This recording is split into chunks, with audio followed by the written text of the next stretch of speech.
Welcome back to the NECC Network. My name is Bearlight, and joining me in the booth this time is UltCharge from the NECC as well. You typically find him in Overwatch, but here on the Rocket League side of things. UltCharge, how are you doing tonight, sir?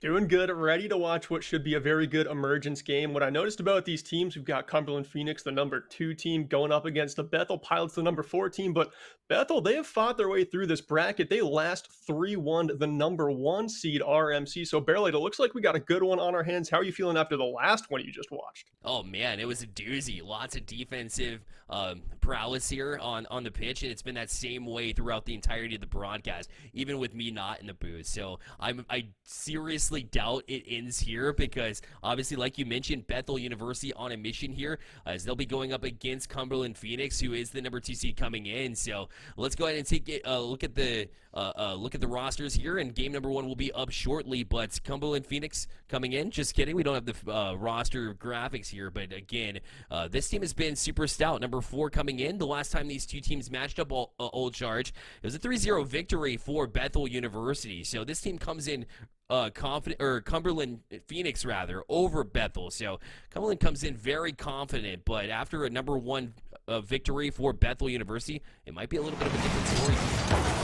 Yeah, they are starting to play some of their best Rocket League, and it looks like we're underway, and already threatening the goal here is Bless, and it looks like, besides might be wrong, is Bleth and Bears Rock? Yeah, okay, so they are on the side of Bethel University, so make sure you keep that in mind in case the scoreboard is just like this, a little bit longer, chat.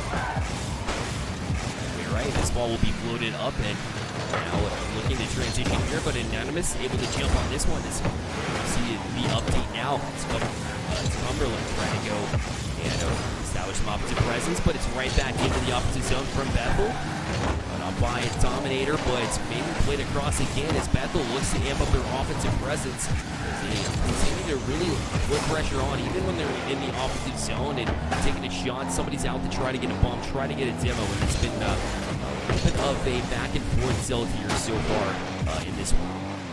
And coming from our last matchup, Chad, if you were watching, that was a Champions Division matchup. This year's going to be the Emergence Championship. So, Barely, you know a lot more about like the divisional structure here in the NECC. What can Chad expect from level of play as Bears Rock just has a nice upper 90 pocket for the first goal of the game? Well, you know, it's going to say the Emergence division here, and the Emergence White is a little bit of the lower end of the talent group as far as, you know, players go. They look to really establish themselves, grow in talent as well.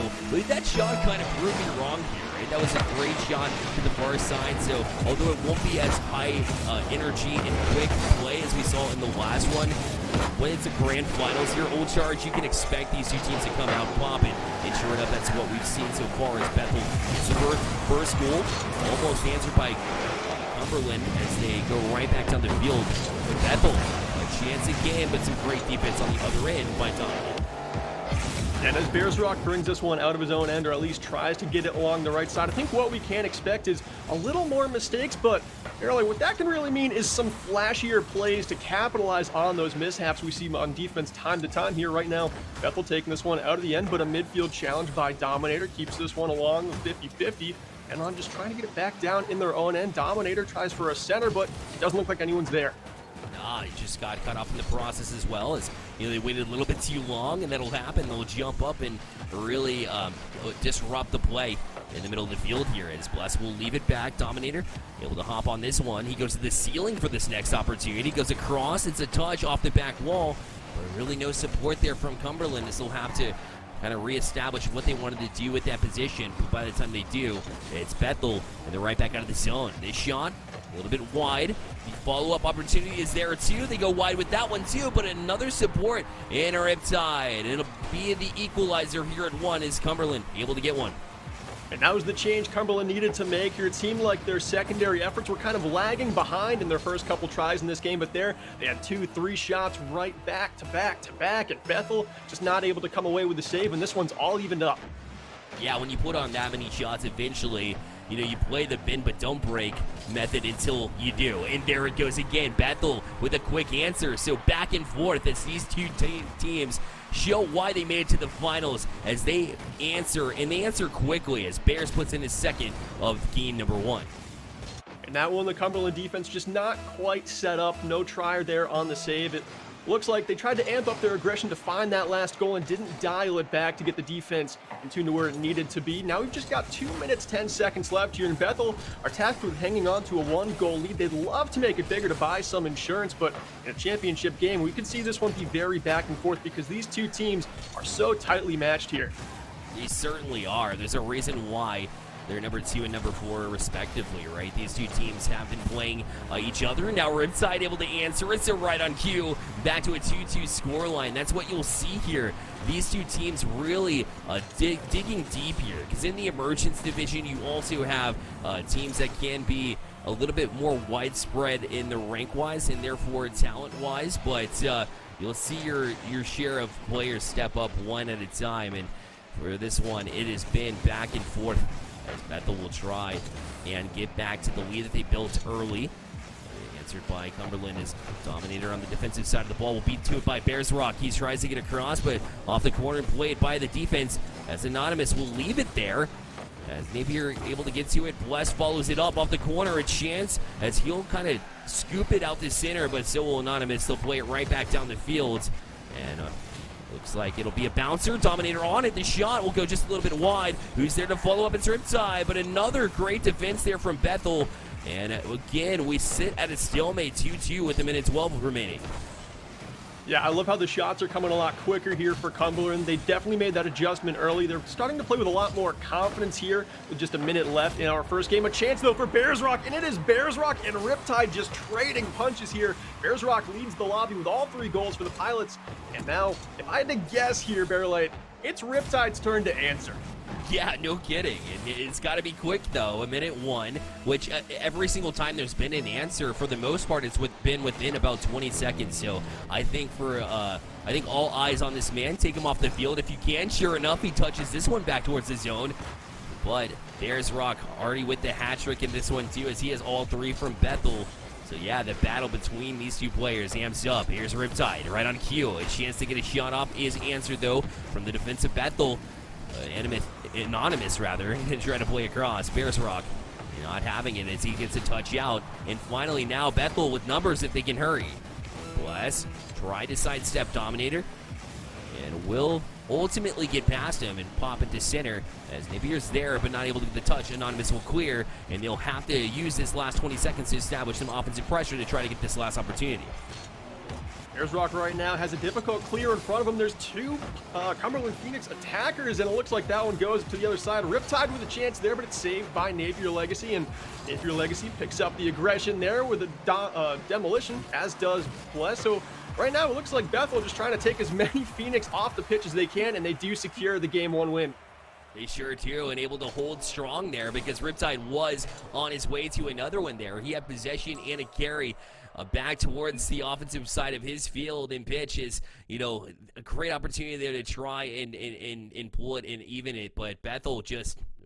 They got the first goal, and, you thought whoever's going to get the last goal would win that one, the way that they're trading back and forth, but ultimately it's Bears Rock who's able to get that hat trick and secure it for Cumberland, rather, as they're able to pull off that Game 1. So we'll get everything updated for you as well in the lobby, so it'll be just a second before we start the next one, but a strong start for Bears is, he's been the offensive presence all season long here, Old Charge, so nothing's really changed here as those two Titans went back and forth. He got the better of the two opportunities there. Yeah, like you were saying in the pregame, I come from NECC Overwatch, but one of the few games I filled for Rocket League was this Bethel team, and I was shocked by Bears Rock's play. He led the lobby in scoring that night as well. I believe he had 9 goals throughout the set, but here in a best of 7, he could really rack up that number. It is scary how well this guy's playing, especially in a time where it is time for the championship match. I mean, this guy plays on the 4 seed. They just toppled the higher ranked seed in game number 1, 3-2. They just beat the number 1 seed a week ago. I mean, this team is just playing their next level of Rocket League at a time when it matters the most. Yeah, exactly. And, Cumberland came in and 3-0'd Bethel the last time we saw these two teams face off. And so to see Bethel jump back out to that 1-0 lead is huge for them confidence-wise. Although that being said, Cumberland will jump out to the 1-0 lead here in game number 2. It's Anonymous this time, his first of the series. Anonymous getting involved on the scoreboard, letting us know that they've got a little bit more scoring prowess outside of Riptide, and that's what they're going to need because it does seem like for Bethel, and I noticed this the last time I casted them, that Bears Rock is tasked with so much on the offense. Cumberland Phoenix, they come in as the 2 seed because they are a little bit more of a well-rounded squad, and they have been all season, so they need all 3 members tonight to just click in case they want to beat this Bethel team who's playing at such a streaky pace. What a chance there, but Bears Rock not able to get the tip home. Yeah, and followed up, though. A chance there from Bless, but also answered from the Cumberland defense, and they're able to get out temporarily as Napier will try to challenge us in midfield. Bears Rocks, the star goal scorer of the last game, and basically the rest of the season will continue to try and put on the pressure there.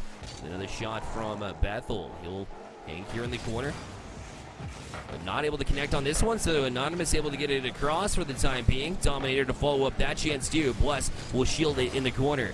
It's a pinch to go out to center field. Dominator waiting on this one though, and will beat Bless and another defender as well, left with just Bear in the backside, and he's not able to connect either, but it's so hard to read from Anonymous. A great opportunity missed there nonetheless as that one went through the box and out.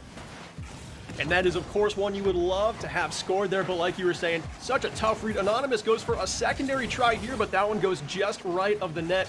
Now up in the corner is Riptide, but goes down before challenging there. Wants to play the ground here and see if they can cheek out a rebound, and it looks like Dominator coming up. Blessed with the save. Now this one still, though, fought along the pilot's end, and it's got to be Riptide again, and Cumberland jump out in front 2-0. Yeah, Anonymous set him up beautifully, too, as he plays it right back in the zone. That extra touch, I thought that was going to go. It just went a little bit high. But, of course, Riptide being that goal scorer we saw in game number 1, of course he's going to follow that up and be ready for it should it not fall.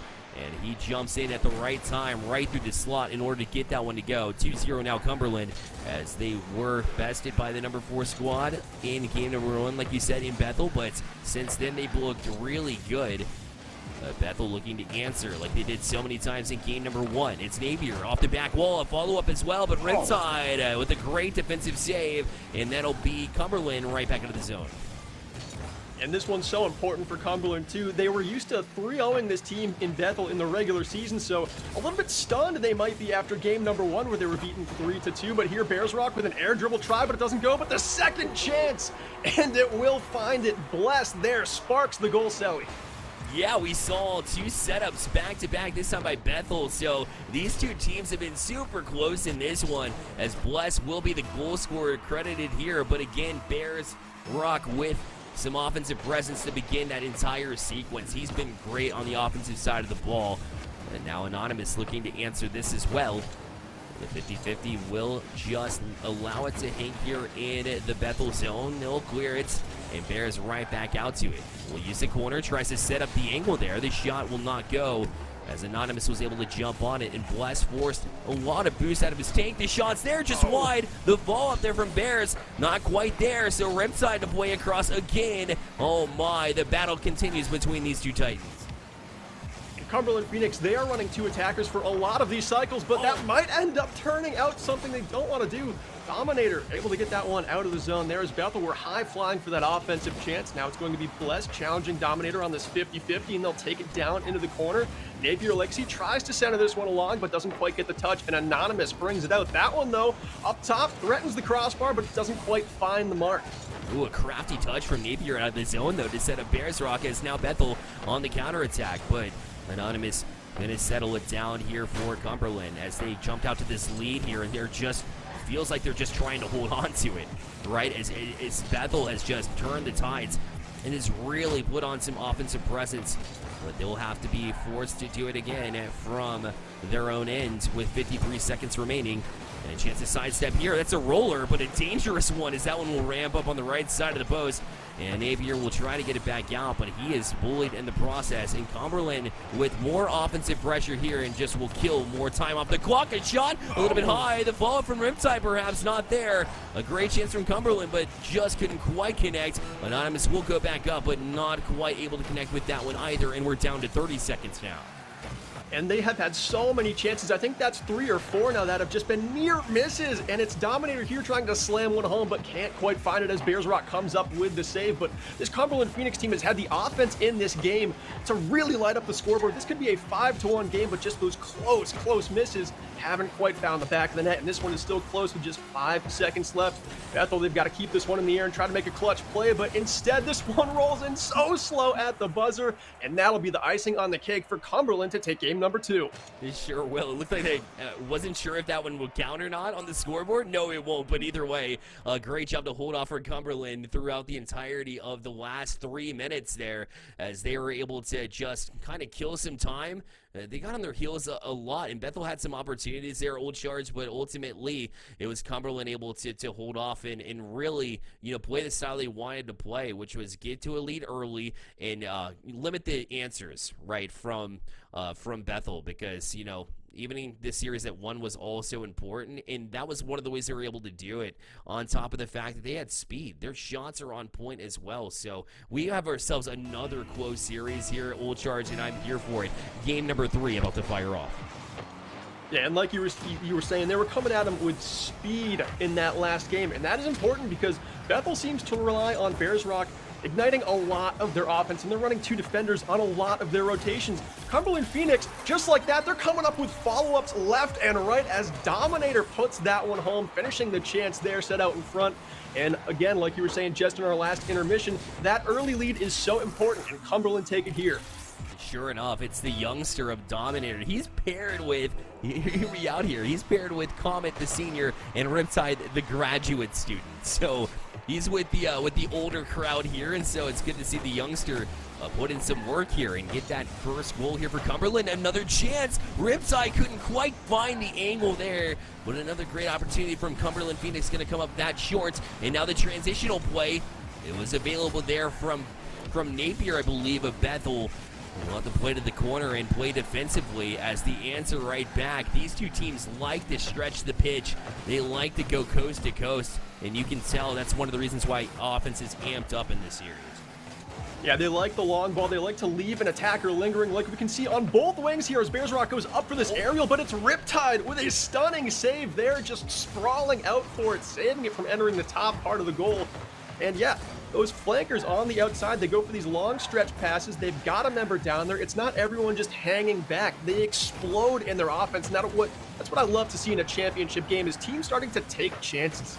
Yeah, definitely. And plus, we'll even the scoreline here at 3:45 remaining on the clock. And Bethel, are you surprised? Whenever Cumberland gets a goal, Bethel answers, and vice versa. It's been that way all series long, so it would have been a long shot for Cumberland to jump out to a 2-0 lead. Bethel able to get the equalizer here, a super important one to really have confidence-wise, as they will go right back to work off the kickoff as well. Maybe you're trying to challenge the youngster in Dominator, but it'll be anonymous to play directly back out. Bouncer will go across to Riptide, allowed plenty of space, but he couldn't quite get a shot off as it eludes him a bit, and Bethel will try and play out of the zone, but trapped again. Cumberland's offense just relentless as far as keeping this pressure on. And it's going to be so important here as Bethel get the clear. Both of these teams so far in this set have scored 5 goals through our first 2 and now almost a half games.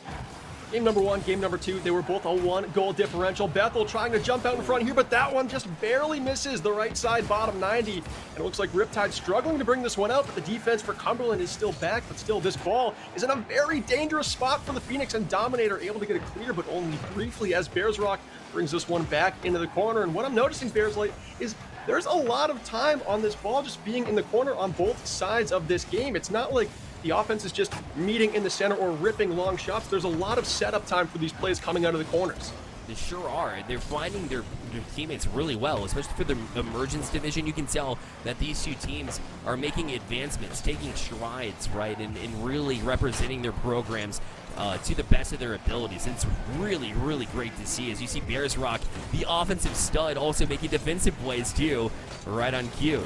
And Napier tried to get it out for Bethel, but they've been trapped here for a hot minute, as although no boost, Riptide's still going to challenge the Bethel defense. Dominator will try to keep it in now. A chance to get that 50-50 in a dunk, but a crafty play from Bears, as Riptide will jump on this challenge. Bears will get it out of his hands, but this should be temporarily. Another shot and a goal from Dominator as he plays that one almost perfectly, and Cumberland back out to a lead. And there were 2 pilot goaltenders in the net here, and look at this ball just thread the needle. Napier Legacy gets a touch on it, but didn't quite have the read as fast as he needed to make that save. And now we've got a 2-1 game with just under 2 minutes to go. Cumberland, I mean, this is a time where you would love to get the offense going because these two teams have just been trading punches like a heavyweight bout slugfest. And Bethel Pilots, they are looking for an answer fast. They don't want this one to get into crunch time like it did last game. Yeah, no doubt. You want to answer back like you have been all series long and not have to worry about it, because this 136 will tick down a little bit faster than usual.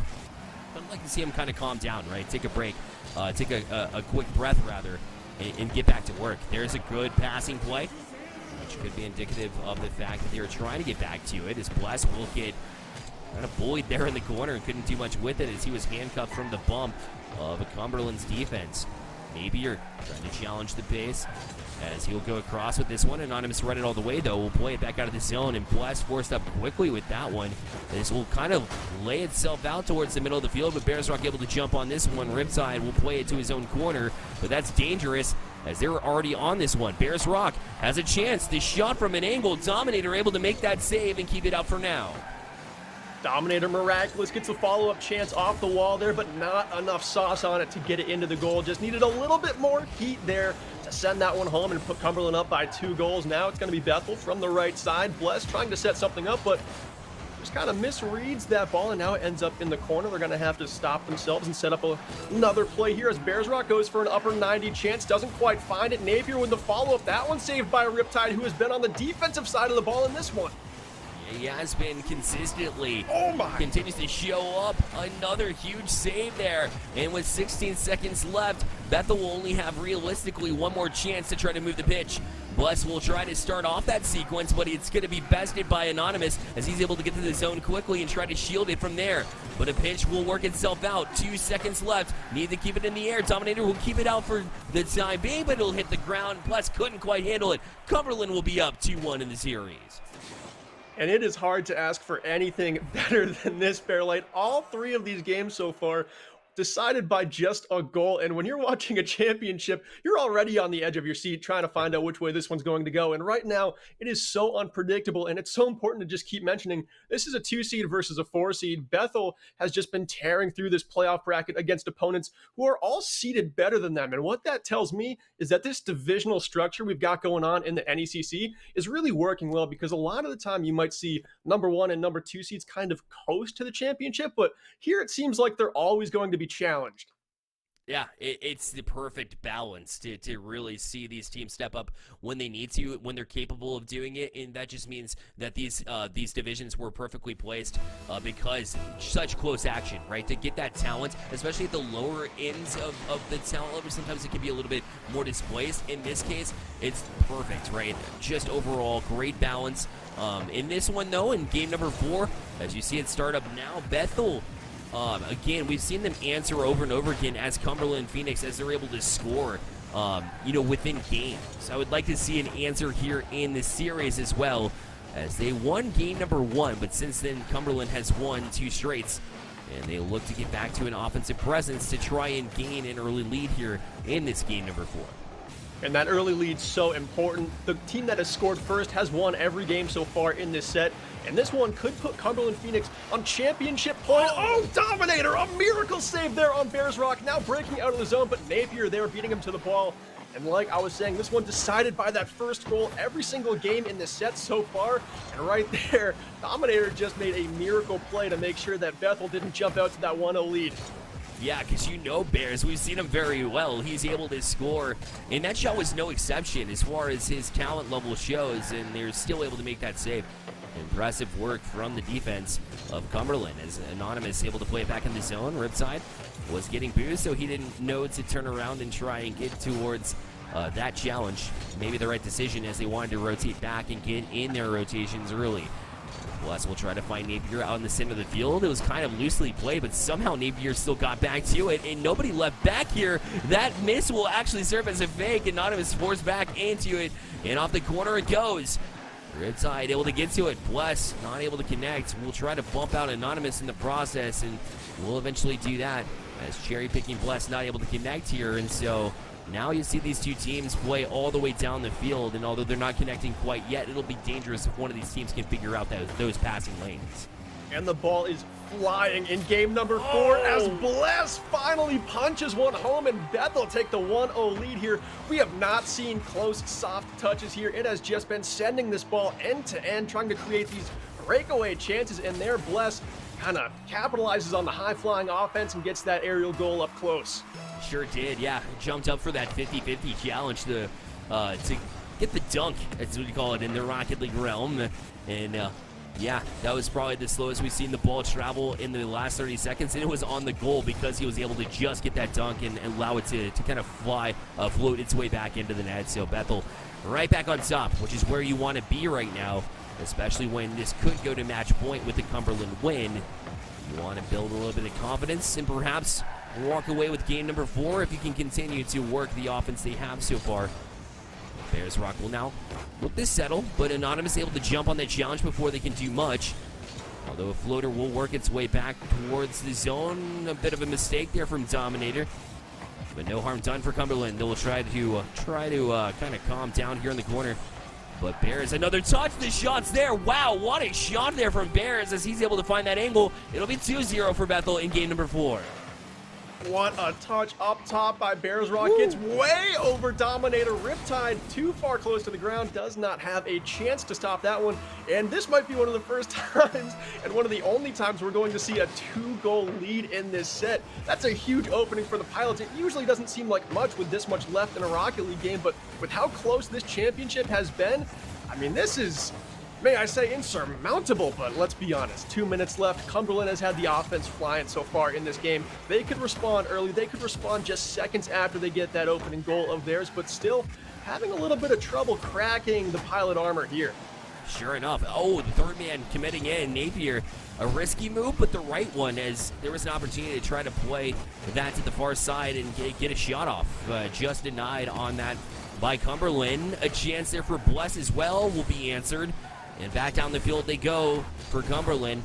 Unfortunately for them, they kind of just handed off possession here. You see Riptide back off of this one, and Bears Rock to move it forward. This will bounce high off that corner.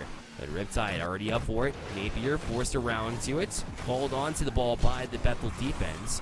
As they play a little bit more conservatively, they got to be careful with that strategy as Cumberland, when they get striking here, if you're on your heels, they will make you pay. Yeah, this has been one of the few times where Cumberland have actually been able to smell blood in the water, and Dominator takes a bite. Lights the lamp there with another close range dunk, and Cumberland now make this one a 1-goal game, just over a minute to play. Could this be the first time we've seen the team that scores first not actually come away with a win? Cumberland just made it so interesting. They did. Right now, 1-goal differential feels a lot easier to overcome than that 2-0 mark. As Bethel's defense, a little bit of a collapse there as they look to try and tighten things up on the back end. So they'll look to try and get back to a rotation they're more comfortable with. Bethel, a chance here to jump back out to that 2-goal lead as Bless will take it off this side wall. He's the ceiling now. Couldn't really do much with it as he was handcuffed on the ceiling. Good read, though, from Riptide as he'll put it right back in for Cumberland. And they try to work it towards Bethel's box. This is up in the air. Chance touched out by Barris, and they'll try to transition now over the head of Riptide. 50-50 backwards here as Napier tries to get to it. Down to 20 seconds left. Anonymous will try and push it forward off the back wall, but no, it's answered by Barris again. Riptide with the back pass over to Dominator. Misses is the defense of Bethel. They'll try to put it back in and waste even more time.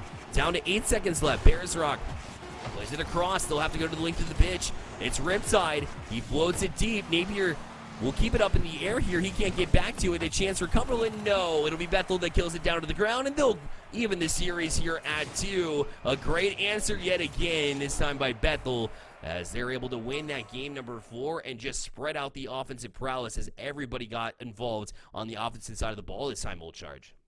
Yeah, and yet again, a 1-goal game, chat. Are you fighting for the Phoenix, or are you believing in Bethel to pull off this insane run they've had in the playoffs? We definitely want to know. Send those messages, use those emotes, get hype, because these two teams need every inch of hype and energy that they can possibly get farmed from. So Fairlight, right now, this one is anyone's game. I don't think I've spectated a Rocket League game all night on either stream that was this back and forth, this close, every game decided by just a margin of one. It's been something to spectate. Oh, it really has been. I think the only matchup in that's been as close as you see the first goal in for Blaz. Bethel able to jump out to another lead here early, so look at them kind of pop off there too. But the Rio Grande and Miami University match earlier definitely had those tones, but Bethel now showing up here as they equalize the series and now out to the 1-0 lead. This back and forth, this series is definitely making a case for being one of the most exciting series that we've had all night long. And Bless, we've talked so much about Bears Rock's offense for these Bethel Pilots, but Bless actually leads the lobby in scoring here with 5 goals. Bears Rock has 4 to his name, so Bless really stepping up on that secondary offense. We do see Bears Rock come in with a lot of these first chances, but here as Dominator answers, Bless has really started to come into their own, and this is where you need your best players to play their best, but you also need your supporting cast. These guys like Bless and Dominator, who might be outshined by Bears Rock and Riptide, to start stepping up in these best-of-7 series. You just can't count on your #1 guy to bring you through every game, so I'm loving the support coming up from those two especially. No, absolutely. And for Bethel, that's definitely been the case. It's one of the huge reasons why they won the last game. In fact, have a chance here as well to try to go back up on top. Yeah, Bethel, in that last game, everybody got involved. Like I said, in the offensive team play has been great, but now it's going to be answered here from Cumberland as Riptide able to put that one in and regain the lead here for Cumberland, or take the lead rather, as they jump out with 2 straight. This one off the front end of Riptide. We haven't seen that a whole lot since game number 1. No, that is the very first lead change we've seen, and we are 5 games deep into a best-of-7. They've all been 1-goal games, like we've said, but that first goal has decided every single one of them. That might actually not be the case here, but as I say, Bears Rock rips a rocket from midfield, but it comes up saved. Yeah, somehow got it away with that one for sure. As Bless will pass over to Napier. That's a crafty little touch to put it right back in the Cumberland zone. But Dominator was all over that one, as he's been the offensive presence for Cumberland as well. We'll try to continue to create chances here. Demo will free up some space, though, as Bears Rock able to try to get it to Napier. Maybe not as much space as they wanted, as Dominator right back on it. Riptide up to the side wall now. Will kind of hang back, knowing his teammates are a little bit farther back here, too, or getting demoed as well, as you saw Bless on the back end able to get to it. And what I like so much about these teams, too, is, like we keep saying, 1-goal games, there's so much pressure on. Riptide's chance denied there by Bears Rock, and the 2 defenders for these teams, Napier Legacy and Anonymous for the Cumberland Phoenix, they have been playing a stellar level of Rocket League as well, because it is hard. Your hands get a little shaky when every single game, especially with the stakes this high, is a 1-goal match, but these goaltenders for both teams have stayed calm, cool, and collected as Bears Rock gets the save there on Dominator's long shot. This one looking to be worked out by the Pilots, but a little bit of a miscommunication there keeps the ball in the corner. Yeah, they double committed. They're the exact same distance away. Nobody called it, so a little bit of a breakdown of comms, but they'll be directly back on it as Bear is able to get to it for now. But a chance around the corner, and Riptide will thread the needle and bring it to a 3-1 Cumberland Phoenix lead. And now it's all stemming back to that double commit where their defensive rotation couldn't quite get back to where it was before. And Cumberland now up to a comfortable lead here. It's been rare that we've seen the 2-goal lead, but Cumberland back at it again. And looking to build off of this one. If they can get one more goal, and then in my eyes, that would be a bit insurmountable. As you mentioned before, we'll charge. Yeah, just with how close this one has been, if you jump out in front 2 goals, you can just kind of re-strategize and just move your pieces back to the back line of this game. I mean, of course, I'm an Overwatch player, so I'm going to use backline instead of the back of the pitch, but you know what I'm trying to say. You just move all 3 of your members to defensive roles, and you should come away with one, especially with just this game being as close as it has been. Now it is Dominator coming up along the wall with a chance here, threatening the BU goal, but out of nowhere is Napier Legacy riding the wall for the clear, but it does not matter as Dominator comes back in and ices that one. Not many cleaner setups than what Riptide had there. Look as he found Dominator, hit it the bottom side of his car to take off the velocity of the ball to place that perfectly into the hands of his teammate to finish that one for the 4-1 lead for Cumberland. and they've looked strong as they have all night long, and it couldn't come at a better time here, Old Charge. A chance to go to match point here, and they're making every opportunity to do so. Yeah, and not just match point, the stakes are so high, this is championship point. There is so much on the line, hundreds of hours in scrims and VOD review to just kind of get your game to where it needs to be to win this particular match tonight, and this has been a battle, Barely. Has been for sure. And now Bethel, they're battling back. They have another opportunity. Being bumped is the defenders, and Bears Rock able to pull it back within 2 because of it. The bumps, physicality always been helpful, but never at a better time here as Bears gets back to his goal-scoring ways. Yeah, some physical play. It makes that a wide open goal for your best scorer to put home a chance. Now this one is within 2. There's 90 seconds to play here. Bethel, they're still hanging around. Cumberland Phoenix have not quite dealt with them yet in this game. Yeah, no, it seems like maybe coming though, maybe on the doorstep, we'll see. As they continue to press in, here's Bless. He's got a chance to. Napier try to jump out and get another bomb for that one. Would have freed up some space, but now numbers the other way for Cumberland. It will roll out through the box up high. Left for Bless. That was a wise choice from Napier, as that could have been a dangerous play if he had gotten contact on that ball. Bears back on it. A chance for a shot. Denied by Riptide. Up on it is Anonymous. Able to get it past Bless for the time being, or I believe it was Bears rather. As Dominator tries to get right back down the field. Answered again by Napier. Bless is already up for this one. Whip resets there if he wants it. He eventually used it, but a little bit too late. Back to the box. A shot, and Anonymous with another big save. He's been great. He has been great, and this Cumberland Phoenix defense in game number 5 here has had so much pressure on him. It seems like Bethel in the last minute and a half, too, has just been lacing shots on net. They're not missing the mark. They're not having those near misses like we were seeing in game number 1 and 2. These teams are heated up here, and I don't think we're going to see many more 1-2 games. I think the scoring is going to be wide open here as Anonymous sends one down, and that is good. With 16 seconds left, Cumberland Phoenix are short to win game number 5. Yeah, we haven't seen this kind of prowess and back-to-back goals from a single team, a single squad. Cumberland going to try to ride that momentum again, like you said, into championship point as 5-2 the scoreline here. And a chance for Bethel to try and regroup here, get one goal back, and try to kill that momentum for Cumberland. But, man, have they looked a lot stronger. Down to 5 seconds left, and game number 5 looks to be in the hands of Cumberland Phoenix. Great job from them to secure it. They'll be on championship point moving forward as their offensive prowess comes alive. Their passing was on point here, Old Charge, and Dominator, the youngster, the freshman, showing up when it matters as everybody gets on the scoreboard for this Cumberland Phoenix team. Yeah, you'll love to have everyone click. That just kind of boosts the morale, especially going into championship point. You finally get the offense to score more than 3 goals. They get 5 in this one. They really came alive as a squad here. And Bethel, they've fought so hard in this bracket. They've got to fight for one more match here to get this one to go to game 7. But right now, they can only take it one at a time. That's exactly right. And Old Charge, we know from the previous games here that they're not going anywhere. They're going to be here. They're in it to win it, right? There's a reason why they fought through the number 1 seed to get here. They may be the number 4 seed, but they are on a mission, and they are talented enough to take on this squad. We've seen it as they've answered every single thing that Cumberland's come up with. Goals, right? Assists, saves. Well, anything you can do, we can do as well. Can they do it better?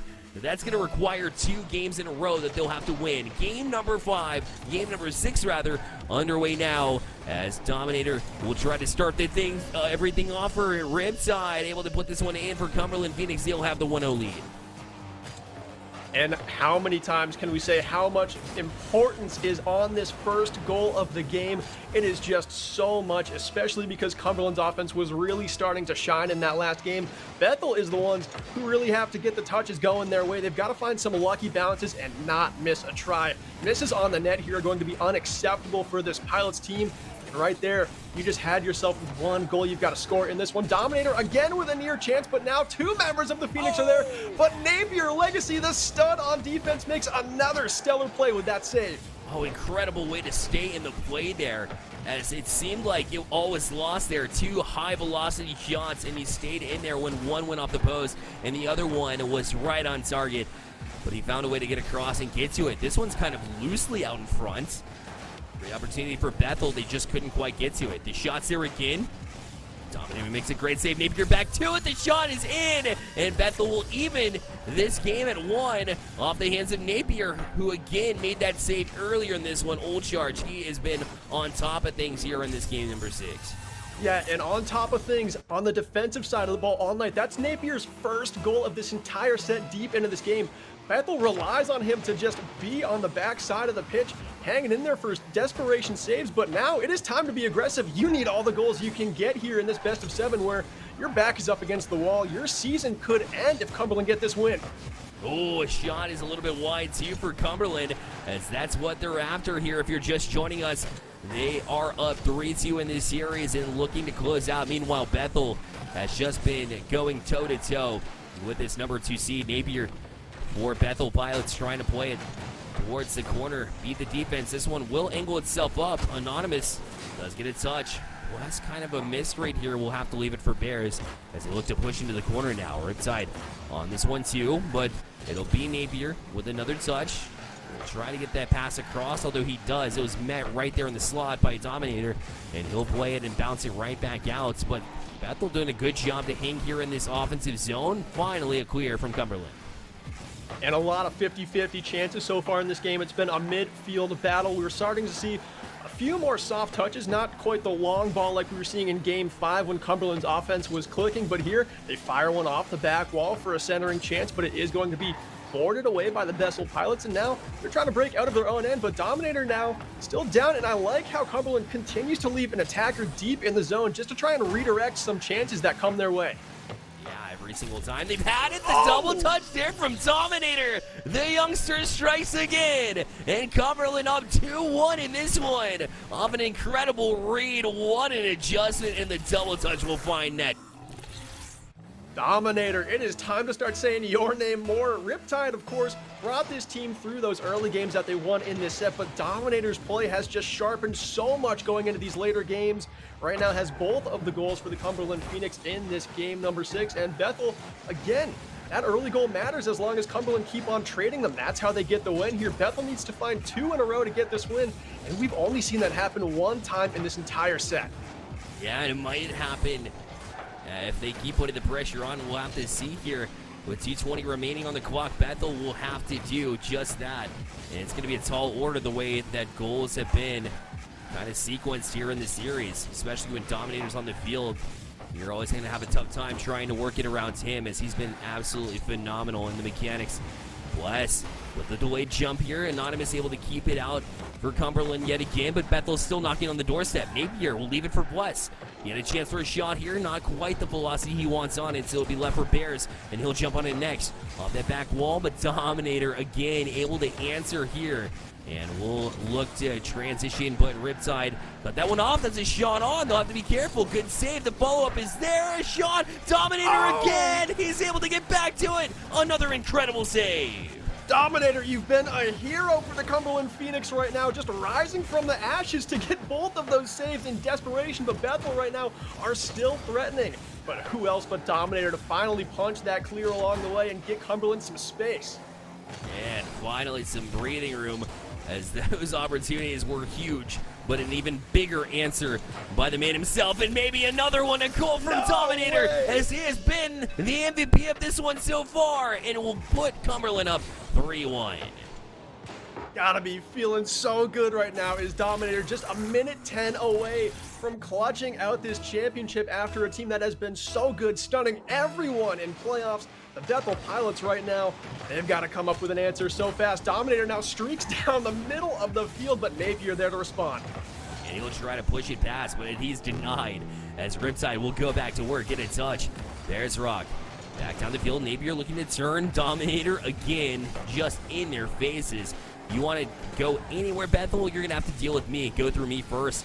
It has been the absolute theme for this one, as Dominator will leave it for Riptide. More time off the clock here. 40 seconds left on the clock now. Bears looking to try and sidestep Anonymous. Was not able to do so, but a great touch over to Dominator will relieve a little bit of pressure again for Cumberland.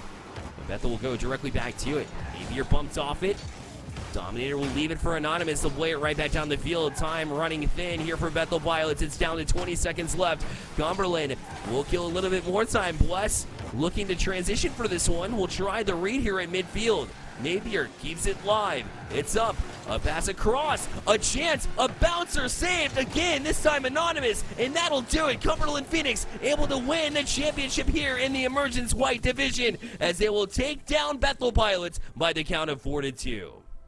And Bethel had such a close chance there with 9 seconds left, but Anonymous, who was relatively quiet in that last game, came up with one of the biggest saves of the entire set. But the main character, Barrelite, in that last game, it had to be Dominator. Such stellar play to get Cumberland Phoenix the championship. Oh, I couldn't agree. I mean, you matched the double touch he had earlier in that one, the confidence with that pre-flip save he had about mid-game as well, which kept it close, or kept it at an arm's length, right, rather, for Bethel, as they were continuously inching back into the game a little bit, little by little, and then, you know, Dominator makes a big save, and suddenly you get a little bit frustrated if you're Bethel, and, you know, that confidence rolled into the double touch, eventually into the win. I don't think I have any argument against that at all, Olds. I think he's definitely earned it. Dominator, my MVP, at least in my eyes. If you agree, hit us in chat as well, as that was such an awesome sequence and series yet again at that 4-2 count, but every game neck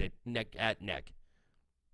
Yeah, neck at neck indeed. We're going to be having a short interview coming up in just a few moments. We're going to have one of the members of this winning Cumberland Phoenix team join us, so you're going to want to stick around before we have some words from the victor.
welcome back to the NECC Network. We have with us the champions of the Emergence Division. This team has absolutely thrown together quite this season, coming in as the number 2 seed. Cumberland Phoenix here in shot. Love to have all 4 of you here. Again, congratulations first and foremost for your championship victory. Hey, I appreciate it. Thank you so much. It was a lot of time, a lot of hours and sweat and everything that came into this. And I could throw up, honestly. And I didn't even play. Quite the season that you guys had. 8-1 was your final record, and you talk about the freshman and Dominator. It had an absolute outstanding performance throughout the entirety of this series. How awesome does it feel to have a program with such young talent and overall talent as a whole? I mean, for me, we started this program last August, so we're in our first season. Last semester, we got knocked out in the playoffs, and I told Caleb, you're going to see me in the finals next semester. And you know what? We made it. We won it. I'm so proud of all these guys. Like, this is just a wild feeling. Absolutely, and a finals matchup is always super intense. And for Bethel University, a team that you guys actually 3-0'd earlier in the season, they went toe-to-toe with you guys and definitely had an outstanding performance. But was that confidence there rolling in, knowing that you had the 3-0 win earlier in the season? Well, we knew that they were going to be a tough opponent. I mean, they took out the number 1 seed, and I mean, coming in, I told them, I said, "Hey, it's postseason. Anybody wins." I said, "On paper, yes, we're supposed to win." I said, "But paper is not in this conversation." And mad respect to all of them. They put up hard fight. All the love over them.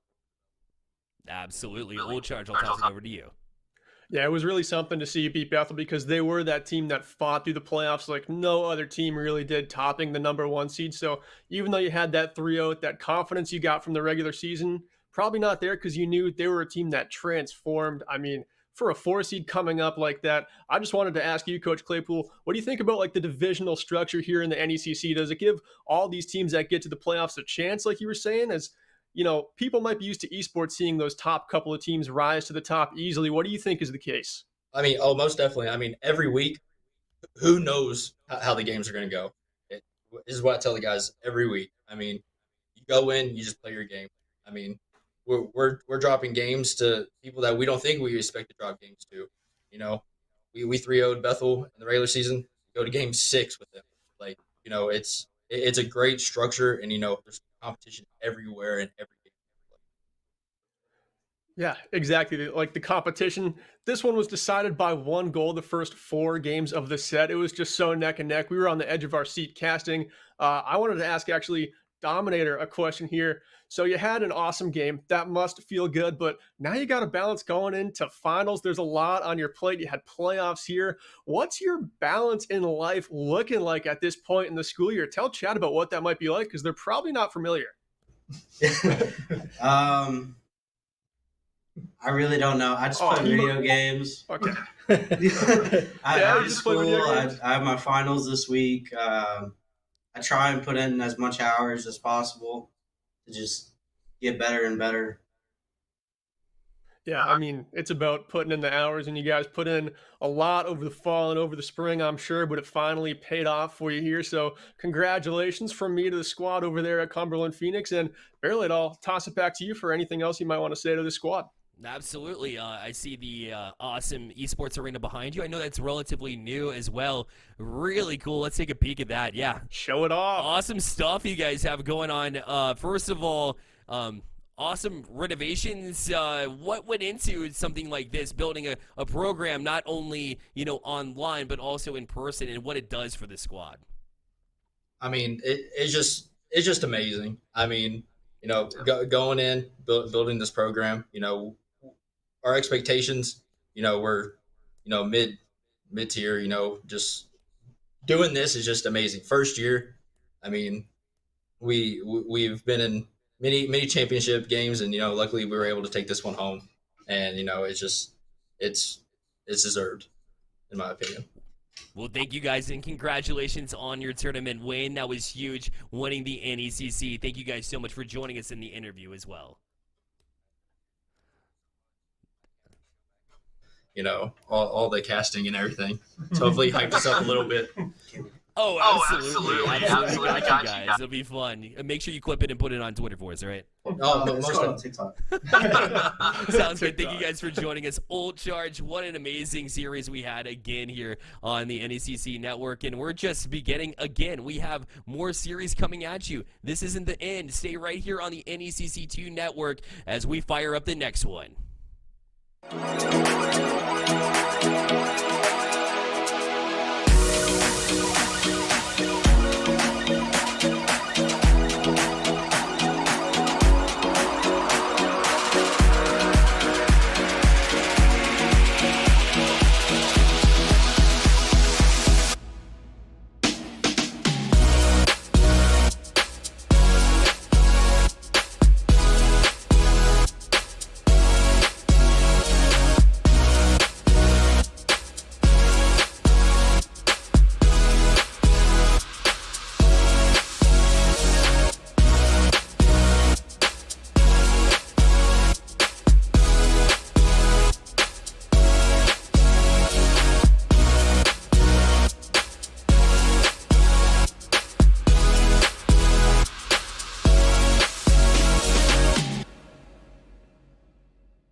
welcome back to the NECC Network alongside Old Charge. My name is Bearlight, again wrapping up another grand finals of the last one, but now we move on to the next one. It's Morningside University facing off with Hastings College in this Navigators Zion division here. We're excited to see it. Let's get right to the rosters as we see Morningside Esports JV coming in with Nelly, Unhallowed Blood, and Two-Tune Malone as the freshmen coming in for Morningside. And Hastings College, they're looking pretty good as well. Yeah, they sure are. Tech Deck board coming in, DJ Rosilla as well. The freshman duo for this team, the young talent they have, has brought them to a Flush coming in, the junior business admin. They're probably the leader of this squad, but it is just a lot of young talent we're seeing, and we love to see the young talent come in deep into the playoffs, and especially here in a championship. Yeah, of course. You want to see those players perform. Two-Tune Malone, like we said for Morningside, will be going as just Sean, or going by Sean for short. So keep that in mind, too, as we are about to fire up game number 1. But before we do, kind of want to get your predictions on this one. I know you haven't seen a whole lot of Rocket League, but I do want to ask, as the number 6 seed for Hastings College, as you see game 1 fire up, they went into the playoffs at 4-4. Did they have a shot against this number 3 team in Morningside? Oh, they definitely do. Morningside's actually the 4-seeded team, I believe, and Hastings beat the number 3 in GFU Academy just last round in the playoffs, so they've played stellar, and this is a game where we're not seeing a top-seeded team, so these are teams, like we were saying, that have battled through this divisional structure we've got going on in the NECC, and competition has been close among all the ranks, so this might be another one where we go deep into the set, and it could be anyone's game. I definitely think Hastings has more than the play they need to actually steal this one away. I'm with you, Old Charge. I do think they have a great opportunity to really make a statement here and say, hey, you know, we didn't have the best of regular seasons, but that doesn't matter once it becomes grind time. Once it matters, once lives are on the line, right, when it comes to the playoff sense, they will look to battle through and continue. Morningside, Nelly will try to roll with it, but he's shielded on that side wall, too. This one will be left into the corner, kind of loosely there, but Tech will take a shot, but it will be saved by Flexa, and they will get a great touch out from the corner, and another great job from Morningside to be ready for the passes down the field. We saw that a couple of series ago. We saw it in the last series. It'll continue to be that fine-tuned passing, and I mean, there's no mistake why these teams are in the grand finals to begin with. Yeah, no mistake at all. And one little note about Morningside is they've got a couple dual athletes. It looks like Nelly and Two-Tune Malone both play a couple other sports. Malone plays lacrosse, and it looks like Nelly is on the bowling team for Morningside. So we've got some accuracy, we've got some power, we've got some dedicated gamers who know how to run in athletics. And honestly, Bearlight, that's kind of what you need to get to a championship. You know how to use, you know, your team members to the best of their ability. You get that from other sports as well, not just here in esports, but also, like we were always talking about through a championship night, is skill in the game you're playing. Awfully important to keep it competitive. But I'm looking to see which players for these teams actually rise to the top in scoring, because I'm relatively unfamiliar with the rosters. Yeah, I agree. And, you know, for Hastings, other things that come to mind is obviously communication and chemistry. Another one that goes underrated as well with those. Oh, what a save from Flexa! He's able to recover. It's still there on the doorstep. Hastings, a chance to step on this one, but Flexa able to get to it again. He's been great on the defense. The transition shot just a little wide. The follow-up, a bouncer will go a little bit wide as well. So a couple opportunities there from Morningside, but they will not quite strike as Tech allowed the chance to get back on it. Now the flex will get to it. It will be put right back in the zone by DJ as he will look to try and transition with it, but Rosilla forced backwards. Sean, a chance. Will look to try and play it across, but nobody able to get to that one either. So a couple opportunities both ways that go by the wayside here in the grand final. So whoever can start to take advantage of these opportunities will get the advantage early on in the series. Yeah, and we've just seen a couple of awkward roll-ups close to the goal, but not really in a spot where you can make a centering pass or an angle where you can get a shot off. So it's just been a little bit of difficult teams to set up their offense and get the ball where they want to. But here we've got a shot and a beautiful save by Sean up the top. Follow-up chance here, and it's another save. Flexa comes up with this one for Morningside, and they're able to break it out. Flex has been key on the defensive side so far early, as Sploosh will try to get to it and play across, but Nelly able to shield him here on that side wall. Orzillo Back to just Sploosh. Tech deck board, try to get to it as well, but it'll be touched out by Flexa. Sean takes a shot. It was well wide, but the defense wasn't taking chances for Hastings as they've seen him score multiple times over the course of the season, so they wanted to kind of shut him down where they stood. But Hastings right back into the zone. That shot a little bit wide. Sploosh, the follow-up, couldn't quite get to it either, and Sean will take a shot, but DJ Rorzilla, great job to answer that one. I like how this one has gone so far. Both these teams just kind of trading long ball chances here, just kind of feeling out the opponent's defense, trying to figure out how many members they're going to be running in the backside of the field and how many attackers they're going to be coming at their defense with. So there's just a lot of scouting going on in this first game, which is what you like to see in a best-of-7 set like this, because we could be locked in for a long time. Crossbar and bar down and out chance for Sean. Follow-up try here, but Tech deck board in the center of the net, and that one finds the hood. And Ellie will jump directly back on it to try and kill this one, but Tech deck board, oh, he floated it. He was aiming for that far side corner. Unfortunately for him, it was a little bit off the mark, so Sean will try to transition. This one's in the middle of the field. Tech deck board, a shot. This is a floater, a little bit more dangerous than they thought. It'll fall with just 2 seconds remaining. It'll be Hastings College at the 1-0 lead. 1-0, something that was so important to our last set. We'll see what the story is this time around as Tech deck board opens up the scoring here. Had no boosts left on that shot either, and with just a couple seconds to play here, Hastings are looking to get this one. Morningside has to come up with a clutch play, and the ball finds the grass before they're able to, so that'll mean Hastings comes out with a 1-0 victory, and that is going to lead to a 1-0 scoreline in this championship. Yeah, much needed time to strike. We said the first one to find an opportunity will have an advantage in the series. I didn't know that I was, tossing that out literally. And then 2 seconds left, and you take advantage of that opportunity very late would put you on top. But I don't, now that we've seen it, I don't think there's anybody questioning you that Hastings has an absolute chance in this series, because that's 1-0 to them as they're able to jump out to that hot start. Morningside still played really well. I think Flex's defense, they had to kind of stand on his back and his shoulders on those defensive chances. I want to see Nelly step up. I know he's been super impactful as well for this squad, and it'll take a full team effort to really get an advantage here in this series. Yeah, and like we saw in our last championship just moments ago, Bethel, who was the underdog in that one, was the victor in the first game by a 1-goal margin. So Hastings kind of repeating that storyline like we just noticed, but now it's up to Morningside to start playing a little bit better from behind. Sean here with a chance, and he gets the ball rolling with an early goal just 15 seconds in. Yeah, Sean able to stick with this one and flex it, put it off the back wall. He was able to get to it, adjust, put it off the bottom side of his car in order to find a way to hit that top shelf. So excellent adjustment there to make sure he didn't hit it with the front of his car. Otherwise, that hits crossbar every time. So excellent adjustment there. And the first goal goes to Sean and Morningside. DJ had to be careful with that one, plays it back to Sploosh. Otherwise, Morningside would have found themselves up 2-0.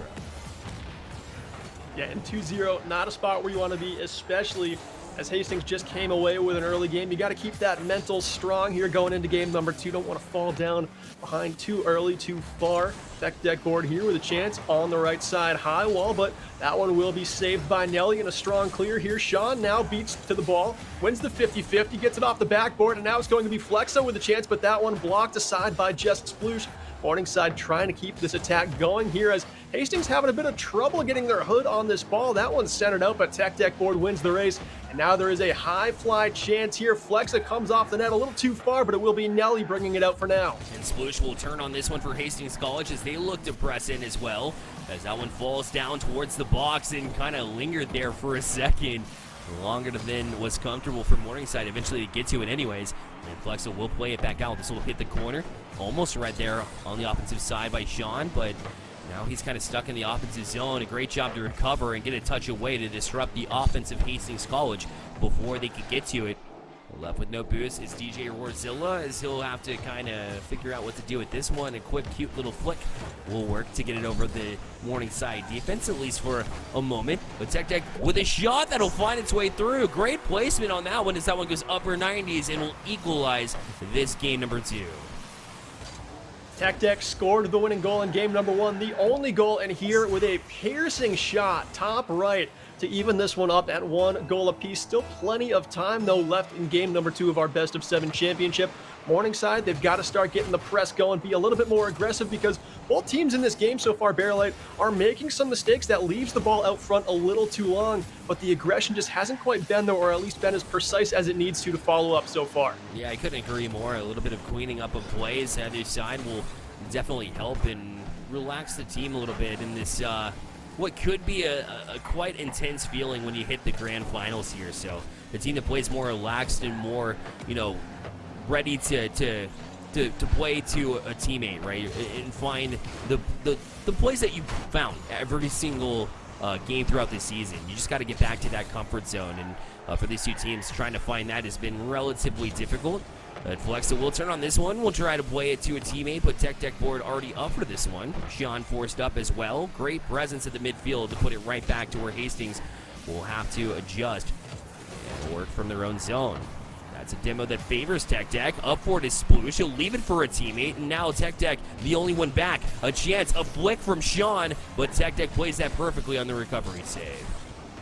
Tech big on both sides of the ball to this point, makes the save, has the goal-scoring ability for this Hastings team to keep this one very competitive so far. Now it's going to be Sploosh down low who needs to make a save, but not quite able to get it, and Tech will be the hero to clear it along as that shot narrowly missed the mark there. Nelly now puts this one into the center for Sean, but that shot too high. Follow-up chance from Flexa doesn't go as Tech again, the hero for Hastings. Yeah, he's been great. Now the follow-up is there. The demo out in front will free it up. Tech board will give Hastings College the 2-1 lead here in this game number 2. As you saw, DJ Rorzilla, nothing but the mission to jump out and get that demo to begin with. You love the physicality, and Hastings College find themselves on top yet again. Yeah, and like you were saying, the physicality there made the open space in the net to get that goal to go. It looked like it was Tech coast to coast, but that one doesn't happen without the teamwork from Sploosh and DJ. Not quite. Back on it is Flexa, though. Corner ball will find its way to Rorzilla as he'll try to sidestep when he does. Sploosh back on it, but Nelly challenges, doesn't get a touch, but it's okay. He's got the support of Flexa behind him.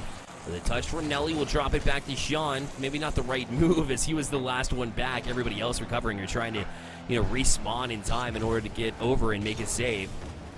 Zillow not able to challenge them, and so a touch right back out of the zone. Down to 1 minute left. Hastings College still on top, trying to hold on.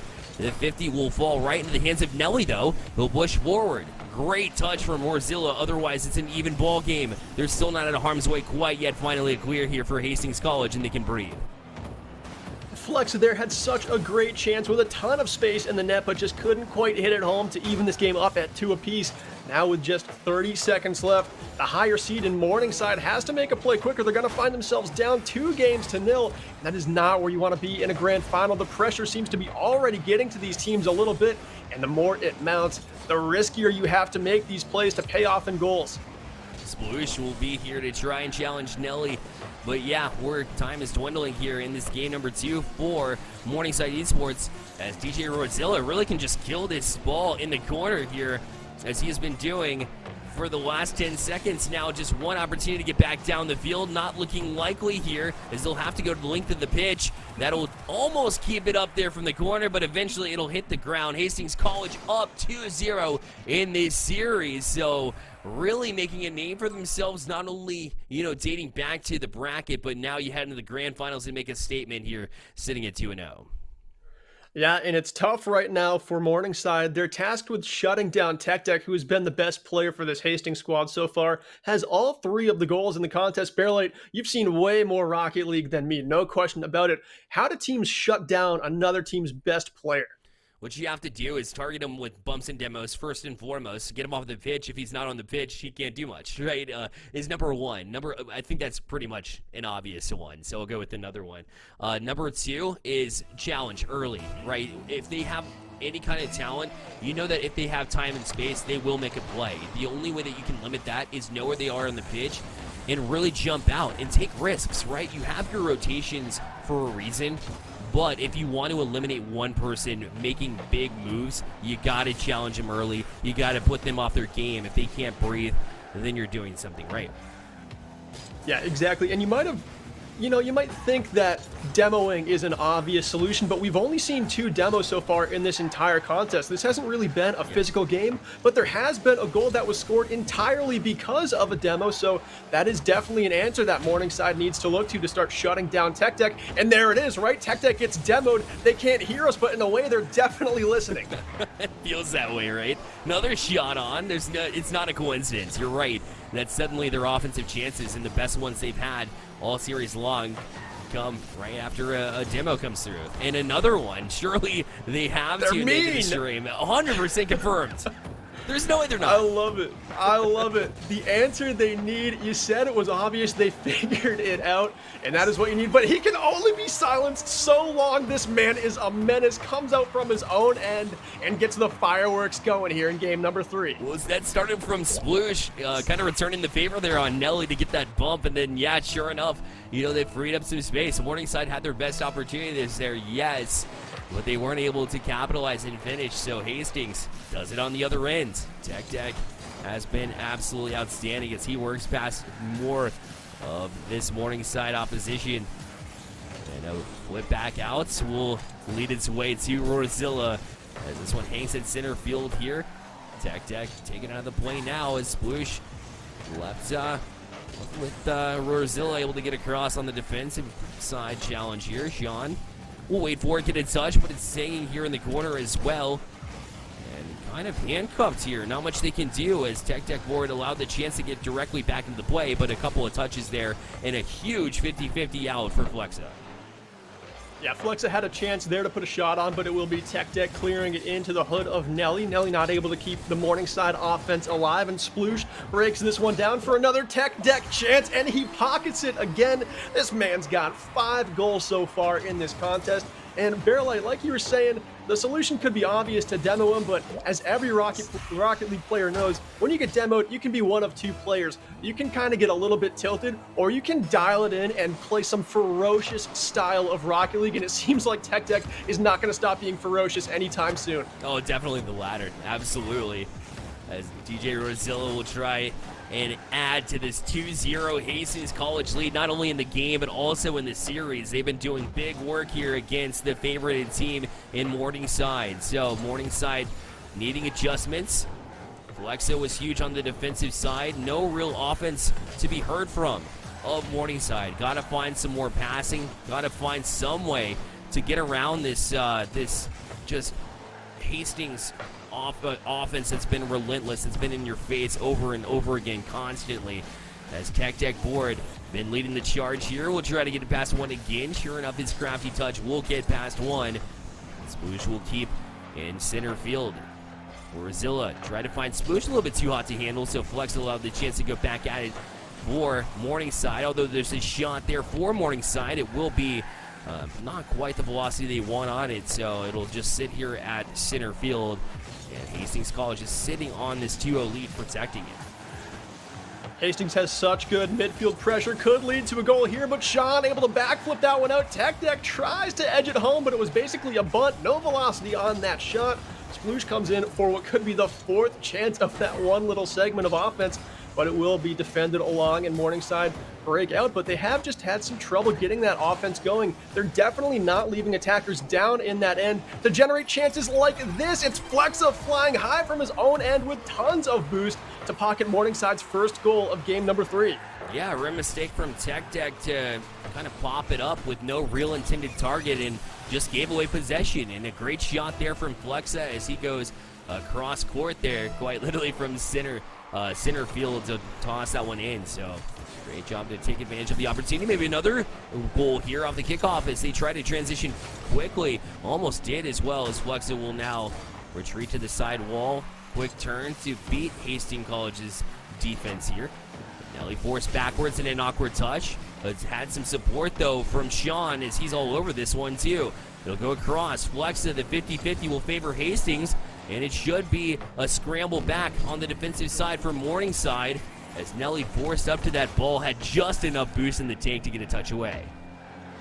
Nelly making a clutch play there to keep this one very close. They've got to hang in just with a goal differential. Nelly now with a chance goes up high with it and bar down. Nelly lights the lamp and evens this one up at 2. There's just 46 seconds to play here in our third game, and Morningside, their offense is starting to click. They've got multiple scorers now. Oh, that was huge, because you had a feeling like Hastings was after, you know, a clean sweep over Morningside there for a bit, and when they went up 2-0 here to try to make it 3-0, it kind of felt that way for a split second, but this answer from Morningside is everything that the doctor ordered, as they'll try to continue to build off of this one with the offense in the corner, trying to get the defense to commit on chances they know they shouldn't go for, and right now it's been working, at least for the past minute or so. We'll try to continue to translate that into more offense with just 22 seconds remaining. Nelly up for it, will get a touch. It's forward towards Flexa. He'll continue with it. The shot a little bit wide, but a great opportunity again. The passing increase from Morningside. As long as they can keep the back end locked down, it should give him a great opportunity here. Down to 5 seconds. Sean looking for Flexa in the middle. Nelly will try to follow it up within the pass of his own. It's a cross. The chance is there, but it'll hit the ground, and we have ourselves overtime for the first time in this series. That was so tense as the ball just slowly floated down and 3 cars crashed it, but no one able to get that touch. Such a good opportunity to just end this game at the buzzer, but it doesn't go. And now in a grand final, you're in overtime. The pressure is on. It is time for someone to make a hero play. And will it be Sean? He's here in the corner to try to contest what was otherwise an outbreak from Hastings, or an attempt to get out of the zone, as Tech and Sploosh try to decide who's going to go for it. Unfortunately, it's the Flexa who's going to launch it the length of the pitch. It's back down. That's all Tech can do, but the shot going to go high. Oh, Tech did a great job to at least get a touch and buy his team some time. Otherwise, we're seeing ourselves at 2-1. Maybe we still are shot a little bit high. And they'll look the follow-up too. Here it is on the corner. Sean trying to follow it up. Flexa, another shot, but Sploosh able to get to it, and Hastings College defense holding on, but just by a thread. And I love what Morningside is doing here. It seems like all these shots are harder than they've been all game for them. They're not going with these soft touch chances to just finesse the ball into a corner. They are just ripping it and challenging these Hastings goaltenders to come up with big saves when their hands must be shaky. Oh yeah, you kind of imagine, and everybody looking strong in this one for sure. As you know, we said a couple of teammates need to step up for both sides, but you know, this is going to be an awkward though for Sploosh. Oh, a couple of shots here. Not there though. Flexa to put another shot on in the corner, and Morningside continues to just fluster this Hastings defense, but just not able to score. Flexa back at it, looking for a bump. It'll be a mistake. A triple commit here from Hastings. The shot's there, and Sean will bring Morningside back within one with his overtime winner.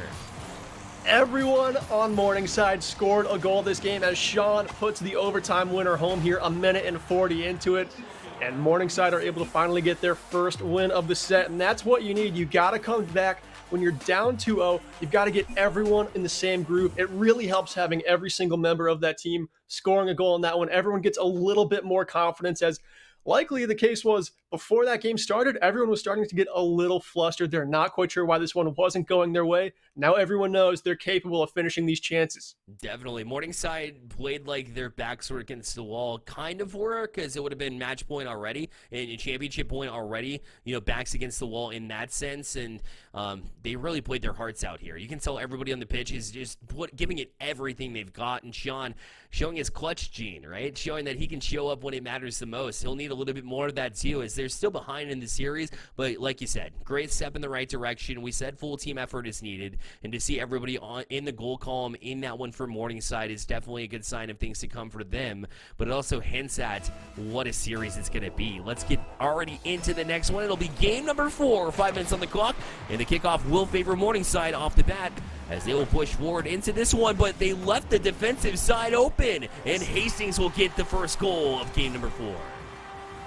And who else, right? It's gonna be Tech board if it's going to be Hastings. Oh, yeah. Has all 6 of Hastings' goals tonight. It seems like this player is just on another level of competition, but right now Hastings, it seems like the 2 teammates of Tech board, they've got to start coming alive in their offensive game as well. You can't just rely on who's being your best player to continue it up for such a long set like this best of 7. Tech with another chance there, but that one just a little too slow, and Sean is able to skirt it away. Man, Rosilla did a great job setting up that one in the middle where you had two players for Hastings with an opportunity to tap it away. Morningside did stand on their defense there, right on the line, really, to make that save. So it kind of looked out in a way, but Hastings another shot. Flexa able to make a save again, as Morningside's defense having to do a whole lot more than they would like to, but still not allowing a goal, another goal in addition to the first one they gave up. So trying to really settle things a little bit more by playing more to the offensive side of the zone. You won't have to worry about your defense as much. Just the third man back in your rotations, making sure you have it locked down on the back end. Yeah, so many cliches, right? Defense wins championships. The best defense is a good offense. You could say both of those things about these two teams because Hastings has won their games by just narrow margins, but it's because Tech Deck has played such great offense. Morningside comes alive, not just relying on one player, but everyone making plays on both sides of the ball, getting involved in scoring, being there for the big saves. It seems like this is a very well-rounded final, and it could go deep. This one might not end soon. Yeah, it's very likely that we'll see at least a Game 6 in my eyes, if not a Game 7. So these two teams battle it out, have been back and forth. Flexa will make that a physical reality as he plays it back towards the other ends, and so will Tech Deck board. And Nelly already up in the middle of the field here, uses a lot of boost to flip it over to Sean. May have been worth it as Rosilla will be challenged at midfield again from Flexa, and Nelly allowed the chance to turn in the demo to try and free him up some space, but Tech Deck again just in their way, and will put it directly back into the offensive zone for Hastings. An opportunity there for DJ Rosilla, but it'll be Sploosh over to the side wall again, try to play it to himself, but a bit loosely. So Hastings College at midfield to push it directly back in. Morningside not allowed the chance to get out of their own zone. Tech Deck back at it. This will bounce off the back wall high. It's a mistake. It's a touch right back to their zone, and Sean almost capitalized with a bump or a demo, but just couldn't quite connect. The follow-up's going to go high. Another chance here. The shot just a little bit wide from Sean. After his overtime winner, you thought maybe he gets that goal, but unfortunately for Morningside, just a little bit off the mark. A little bit high, a little bit wide. Mistakes you can't quite make as Sean again rings another one, this time off the lower 90. And Morningside coming so close to evening this game up. They've got 3 shots in the last 20 seconds that could have done the task, but instead, Hastings still holds on to a very narrow lead here with 2 minutes to go. Sean plays it right back in the zone, trying to capitalize and find the equalizer, but it'll be harder than it seems as Sploosh continues to put pressure on himself. Down to minute 50. Sean translates back down the field. Tech Deck answers. Nelly back forth. Back forth they go. Rosilla going to be able to get another one here. 2-0 Hastings College as they just left it back and forth a little bit too many times. The last back got bumped. Oh, he tripped over his own teammate, and Nelly did not see that. That's just unfortunate. Not even a mistake. The rotation just happened to see a teammate land on one another, and Hastings College going to take advantage of that one every single time and move to the 2-0 lead. And I know he tripped up on his teammate there, and that's a little bit of a lucky goal for Hastings to come away with, but what you got to look at as they pocket another, this man, Tech Deck, has been on fire. With DJ scoring, you don't want this whole team to start feeling good because right now they are too hot to be stopped. Yeah, no kidding, especially that man. Look at that bar down. Wow. Nuts. You see that at the champions level, not this level. Oh, yeah, you do, because Tech Deck is absolutely cracked. What a shot. That was insane. The 50-50 will now favor Morningside as it goes towards their ends. Yeah, confidence from Hastings is not what you want here, and that's exactly what they're going to get here for the next minute and 20. So how do you fight through that and not make it championship points? That's tough to say. Need a goal here in the next 12 seconds. That would be a decent start. Need a goal here, or in the brief break you have before games, you've just got to lock your team in mentally and know that this is a best of 7 for a reason. You've got to bring it to that 7th game. It's not easy to do, but it would make for a hell of a story, Bearlight. Yeah, no kidding. I definitely agree. Would be the comeback of the century here for, well, maybe not. I mean, these two teams have been relatively close. I'll give him that. And that'll be a goal as well, as Nelly's able to pull it back within 2 here with 45 seconds remaining. So, you know, if it doesn't spark the comeback, at the very least, it's at least driving that momentum into the next one, setting the tone perhaps of the next game. I haven't counted him out at this one yet. Again, another opportunity for Morningside. Their offense has been on point when we've seen them do it, and everybody's willing to contribute. And this is an opportunity again. A chance for the double touches on the goal line. What a save! Oh, they got back to it. How in the world, Flexa? Gonna try to retreat and get a touch as they try to play back out, but what a save. A goal line stand there from Hastings. There would have surely been enough time to get that third one to tie it up to, but now each second just adds so much more pressure. Sean here with a faraway chance. That one again off the crossbar. Flexa tries to put it home, but it's gonna be Sploosh clearing it out. This one just back and forth, but Hastings clinging to a 2-goal lead. They want this victory bad. They want to be on championship point, and in just 6 seconds, Fairlight, it looks like they've finally done the job. This one has been a true test for them against Morningside, but the defense for Hastings prevailed. Yeah. From their defense alone prevailed.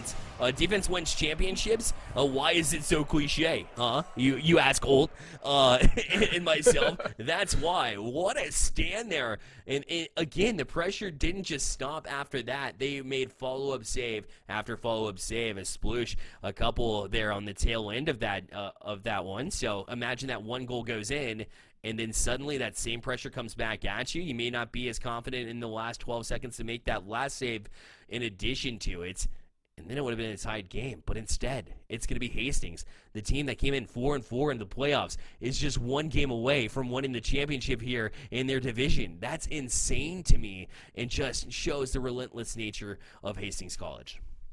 Yeah, the only thing between them and the championship trophy is just a little pane of glass in the way, and of course, one last win here in this set. But Morningside, they really did do a good job of building some momentum back for themselves. They were down 3 goals, they bought one back, and a couple of close chances really made that game a lot easy, or a lot more even than it read on paper.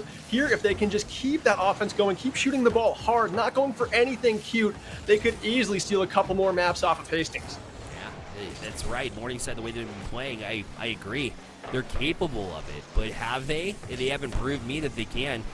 I know they have the one win in this series, but they're going to have to show me a little bit more here if they're going to win my judgment of them being able to close out this series. I know they have the talent in them, but I'm arguing they need to show up now in these pressure situations. We saw Sean step up in that regards for Morningside in their one overtime winner in this series. A little bit more of that will be needed, and a long way to go, Old Charge. Yeah, Barely, I couldn't agree more with you. And the problem for Morningside for me has been, yeah, they've raised their play for about 30, 45 second streaks throughout, these games we've seen so far, but there hasn't been one game where they've kept it up for the full 5 minutes. I think that's where they're just kind of coming short in this championship game. Is Hastings is lighting the lamp every single minute of the game. They're making a big play here. Morningside has to do more, and it could be with this chance from Sean, but DJ there with the save. Secondary try, but it is still cleared away into the corner. But Morningside, they're trying to keep this defense alive. They're trying to keep this offense going for them right now with 3 minutes 30 to play. They'd love to score first, second, and third to show us that they can continue to keep the offense up for a 5-minute set, and that's what they need to do. Absolutely. Now they're going to wait back for it. Sean was trying to get to it, but DJ Rosilla able to get to it himself. A quick turn from Sean will tap it back to a teammate. Great recognition that you don't always have to go forward. That back pass was actually key to set them up for the next possession here and grab boost. In fact, the speed of Sean going to set up Flexa. He'll go out for a bump, but the shot going to go well wide of the mark. Benelli going to put it right back into the zone and threaten this Hastings defense, who's kind of gotten away with being a little bit more offensively minded and trying in that transition to cheat up the field a little bit. So for Morningside, would like to see them really hold Hastings College true and play more on their defensive side of the ball. And right now, that's exactly what they're doing. As you see Nelly again go to the sky, try to keep it across. Tech able to get to it. His positioning on the defense has been outstanding. But now it kind of lingers. The shot there. Oh, Flex almost got across for the redirect, but Hastings will keep it out for now. There's so many hours of play on the line, practice and video review that have gone into winning this game tonight. Morningside, like you were saying, they're being more aggressive in this game. Hastings could take advantage of that, but it's definitely how Morningside has to play. You've got to take chances. Everything right now is on the line. So, of course, it would sting to go down 1 goal right now, but you've just got to start getting that playmaking ability up. Trust your team to finish these chances. You're in the championship for a reason.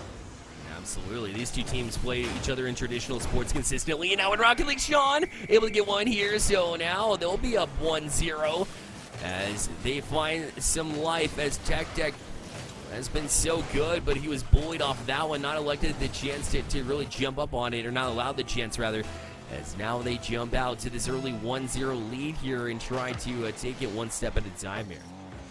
And if you're Morningside, do you keep the aggression up or do you just adapt and play a defensive game? One goal makes it a little shaky. This Hastings squad has been so good at finding the back of the net in this contest so far. And it's not just Tech. They've had other members come alive. But here it looks like it's going to be Sploosh coming up. But that one will be rebounded away. Tech with a chance. But right now it is this Hastings offense struggling to get something going on net. It seems like they're starting to feel the pressure from Morningside.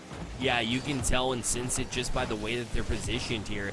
As I've been talking up Tech and his ability to rotate there and be in the right position just about all the time. He's been caught out of position a couple of times, so the clear was dependent on him to be in the right position. And again, he does jump up on the play and able to get to it. He'll look to drop back here as Flexa with a great pass. That shot just a little bit wide, but a great setup as the Morningside offense starting to figure out their passing lanes. But the answer's there from DJ Rorzilla as he's able to even this game at 1 with just 57 seconds remaining. And coast to coast, they were going crazy with the bumps. Both DJ Rorzilla and Tech just trying to just bully that ball into the back of the net, and they're able to tie it up with just under a minute. It is crunch time now. This is what championships are all about. Somebody making a big play in the final minute. Is it going to be Hastings to win it all, or is it going to be Morningside to stay alive? Yeah, Morningside has been, favored as far as the amount of real grade A chances, aka the ones that really tend to challenge a defense. But yet Hastings still found a way to linger and get the equalizer late in this one. Tech will look to build on that for Hastings. One goal here would be a backbreaker, it feels like, as that was a chance. Tech came across, got a shot up, and Nelly going to try and settle and go back the other way. It's a touch, great pass, Flex is there, the shot denied by DJ Rorzilla. DJ Rorzilla coming up big there. Now there's just 9 seconds to play, and it will be Hastings with what might be the final chances. Tech keeps this one in the corner, trying to make a big play in the final moments of game number 5, but this one touches the grass, and we end up in overtime. What a big moment here for these Navigator Cyan teams. For real, as Morningside, they did take the only other game in overtime that went to overtime in this series. But that doesn't mean it's going to happen again. You have to clutch up and, look to Sean as he was the goal scorer of the last one in a big way. And that's a pass across. Oh, it was almost Flexa as he came through this slot on fire. Literally through the skyline. Another pass is a shot and in, and they do it again in overtime. Morningside will stay alive with a 2-1 win here. Morningside making it so interesting. The hero earlier with Sean there in game number 3, but here it is going to be Flexa putting home that overtime winner to keep Morningside's season alive, to keep their hopes at this championship going.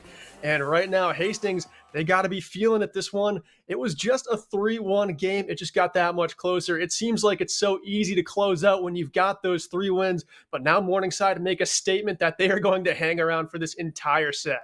Yeah, they've been hanging and lingering around the whole time as Hastings has, gotten the better of them in multiple occasions, but they continue to just fight, bounce back. They know that they're the better team coming in. They've, kind of been humbled in a way over the first few matches, but again, they'll have to finish business. We said they had to come up clutch. Their only 2 wins in this series, Old Charge, came in overtime. It's been Hastings on the other side of the scoreboard, or has been on the higher end of the scoreboard rather, through multiple occasions, but they continue to fight. You keep Morningside in this one, you allow them the chance to stick around, and before you know it, they'll be challenging you. It's only 1 game that they have to win in order to even the series and force a game 7 now, as we're going to transition you into game number 6, 5 minutes on the clock, and we are underway with a chance to close out again for Hastings.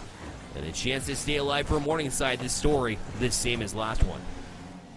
Sploosh comes in with what could have been a chance, but instead Morningside clear this one out. And now Sean almost has a touch off the corner of his car, but instead that one ends up in the corner. And like you were saying, Morningside, both of their wins have come in overtime. That tells me this team plays very well. Even when their back is against the wall, they're still in a good spot despite being down to championship point against this team, and it will be Flexa here opening the scoring. The hero of last game gets the fireworks going here in game number 6. What a read and a double touch there from Flexa as he plays it high, and Sploosh almost got to that one, but perfectly placed ball there from Flexa as they're able to start it off and crank out the first goal and hopefully shift that momentum for Morningside. If you're a Morningside fan in chat right now, let's hear you.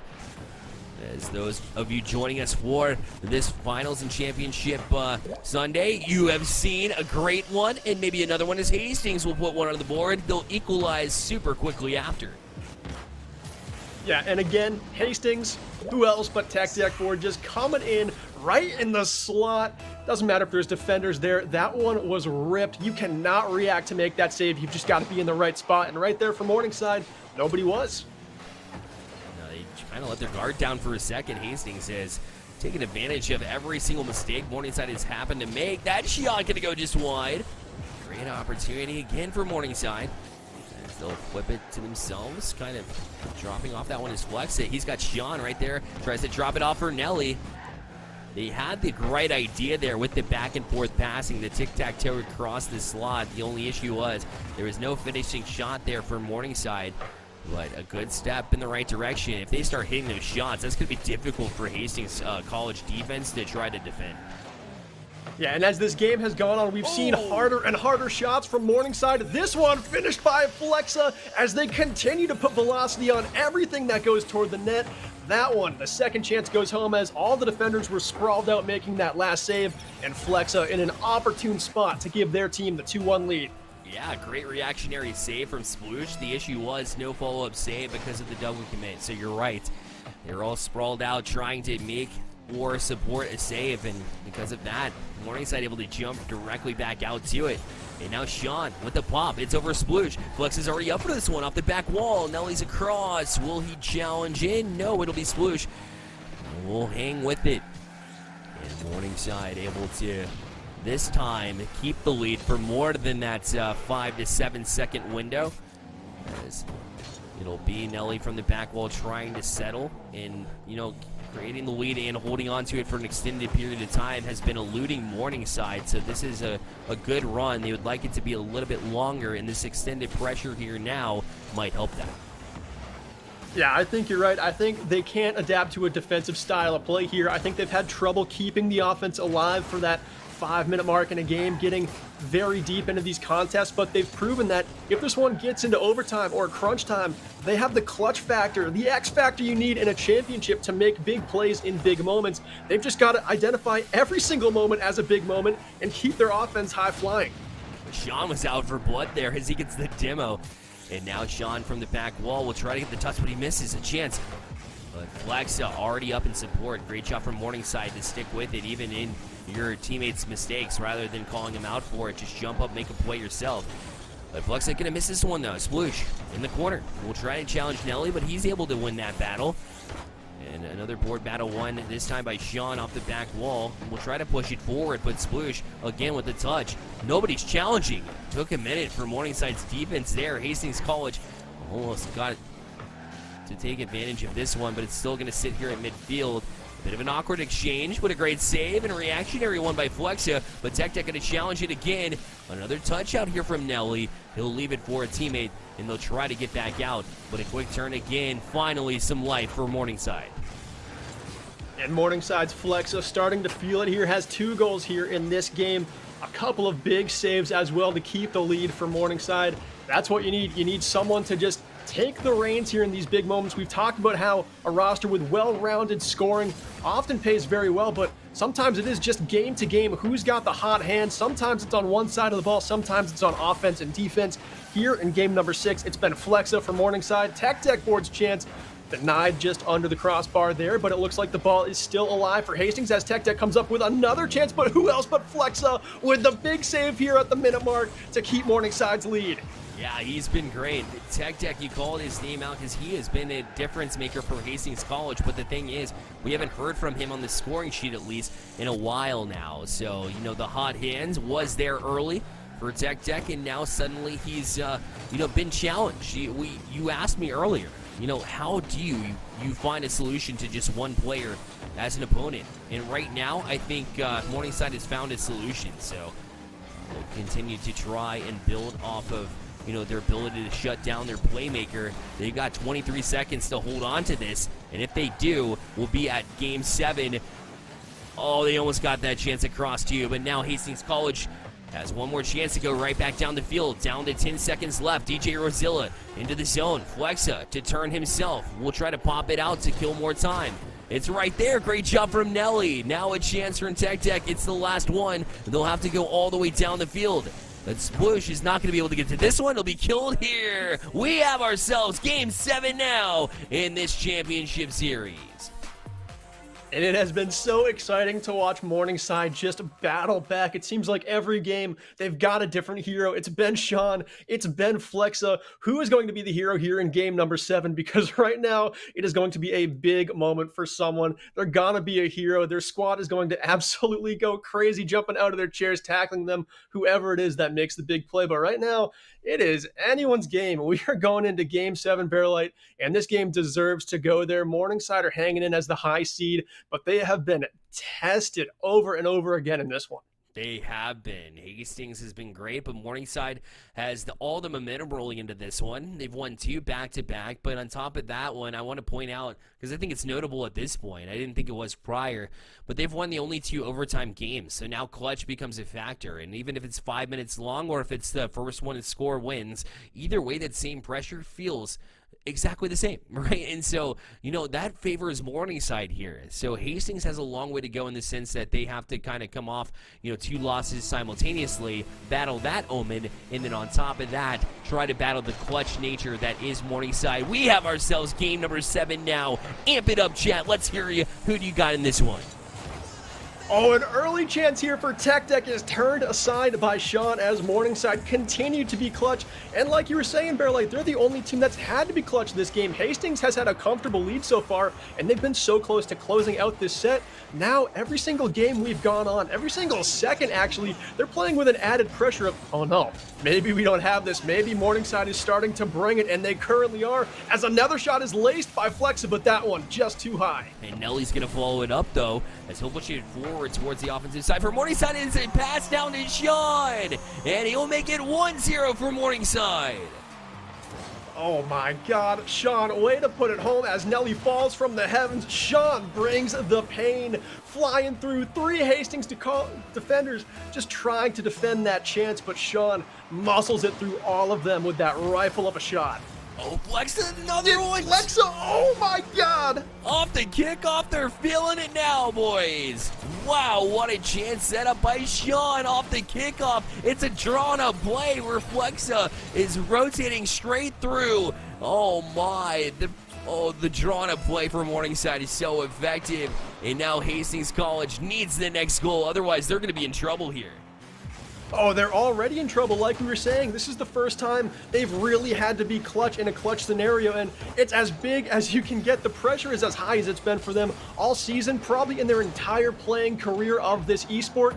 Right now, that chance just goes a little bit too wide for DJ, and Sploosh isn't quite there to corral it in.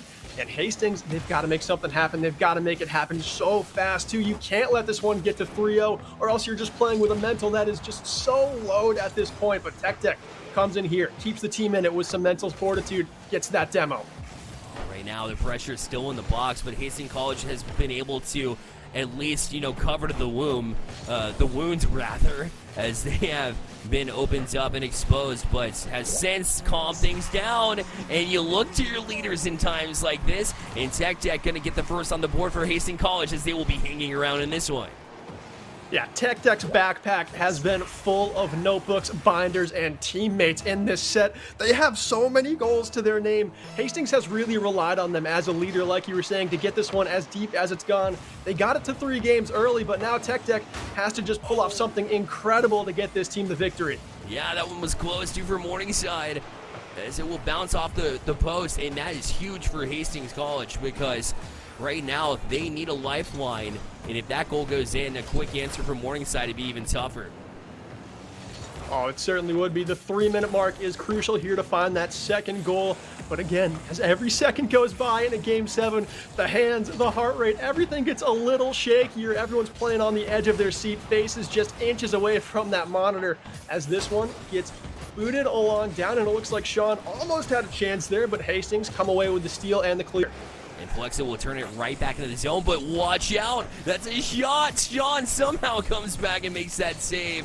Great rotation from him, because that ball was on target and nobody else back.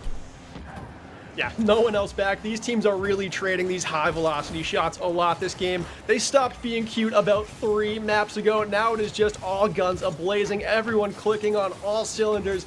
And here Hastings just trying to break out of their zone. They've kind of had trouble here getting this defense and turning it into offense. But DJ, everyone bunched up here in midfield. That's a mistake you can't make. There's a lot of open space down there for Morningside, but the ball just in a tricky spot to make a play off of. Somehow they're able to get out of that one. Yeah, that was a tough spot to be in. But they will survive for now.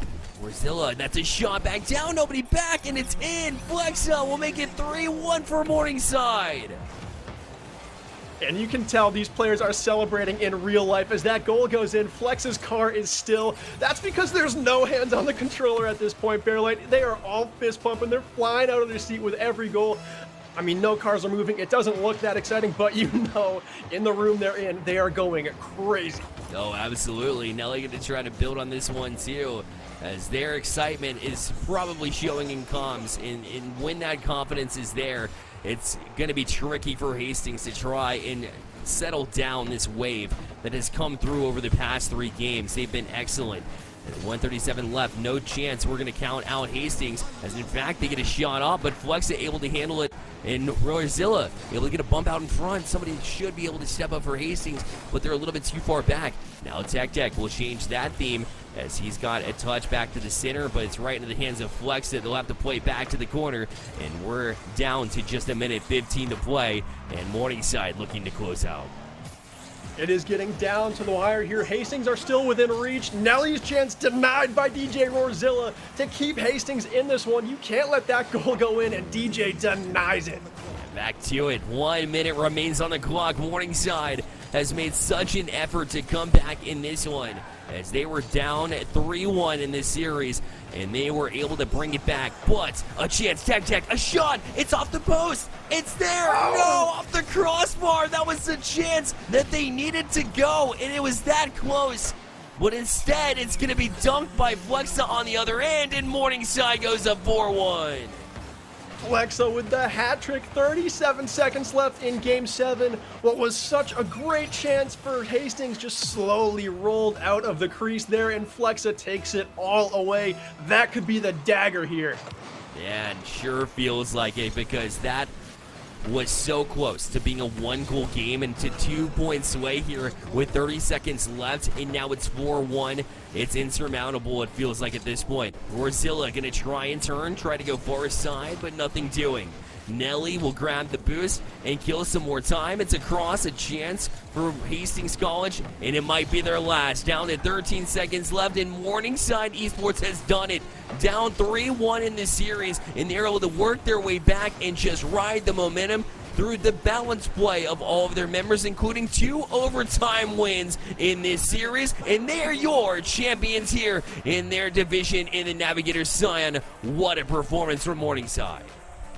What a comeback. Morningside, way to bring it, way to never give up. When it got to overtime, when you were down to that final match point that Hastings was sitting on for so long, you never quit, and that is the key to becoming a champion. So well deserved, Bearlight. What a set we all just got to watch. It was. Hastings brought everything, and I questioned beforehand, and I asked you, Old Charge, I was like, does this team have a chance? They had every chance, and they were so close to closing it out. They put up a great fight, and one that I honestly didn't expect. I thought Hastings, didn't have a shot here coming in at 4-4. I know they just, took down a lot of teams to get into this finals matchup, but at the end of the day, I was like, I kind of counted them out, and mentally, they put up quite the fight, man. I would say Hastings, don't hang your heads on this one. It's a tough pill to swallow, but come back next semester even harder, because, what a battle it was. Yeah, and 2 freshmen and a junior on that roster as well. They Yeah. will be back. They will be better. They'll be a team that knows they ended the regular season 4-4, but they know that they can hang with everyone, even right into a championship. They're going to be so hungry coming into the fall for a championship dub. It might be like the last set we watched for Cumberland. They got knocked out in the playoffs. They played that much more fiercely. They had the same squad. Hastings, that's your goal next semester. Now you have one in front of you. But on the side of Morningside, what a job well done. A big congratulations. I bet that entire room is just bouncing right now. Oh, you can imagine. I can feel it from here, man. Just from the booth itself, you can tell the excitement in the players as they just continue to hold on. It was absolutely great stuff, which is always to be expected here on the NECC network. We'd appreciate the follow as well on this second channel as we look to grow the NECC as well. It would mean the world to us, even if you follow the main channel. To have all these broadcasted games is something else. NECC does a great job here as they brought me on, and I've loved it ever since. Well, on the other side of this break, we'll talk to the Navigators Scion Division champions in just a bit, so don't go anywhere. We'll be right back.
Welcome back to the NECC Network, where we have our Navigator Scion Division Champion Zone, Nelly from Morningside University. Nelly, congratulations for your big win here today. Yep, thank you so much. Absolutely. I wanted to ask you off the bat, down 3-1 in the series, was there any little part of you that was a little bit concerned that you may not be able to pull it off? When it came down 3-1, we got super nervous, but we all talked as a team, tried to calm each other down. One of my teammates was getting his head down already, but we picked him back up, made sure he was ready to go, and then we stepped to it and played our best we could.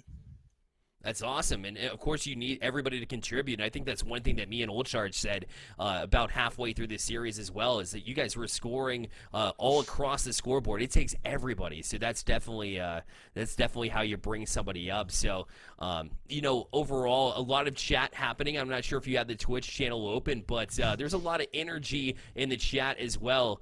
So talk a little bit about what that does to you when you have fans of this caliber. Oh, we had our watch party. I know Hastings had a watch party as well, but other teams from the Morningside were in the other room cheering. We could hear them. That was getting us hype. We were getting ready to go. And then in our room, we were all getting hyped just with each other. Whenever a goal was scored, we set our controllers down, and we were just getting hyped with each other, pumping each other up, making sure we were ready to go and finish out these games. Love to hear it. Old Charge, I'll go over to you.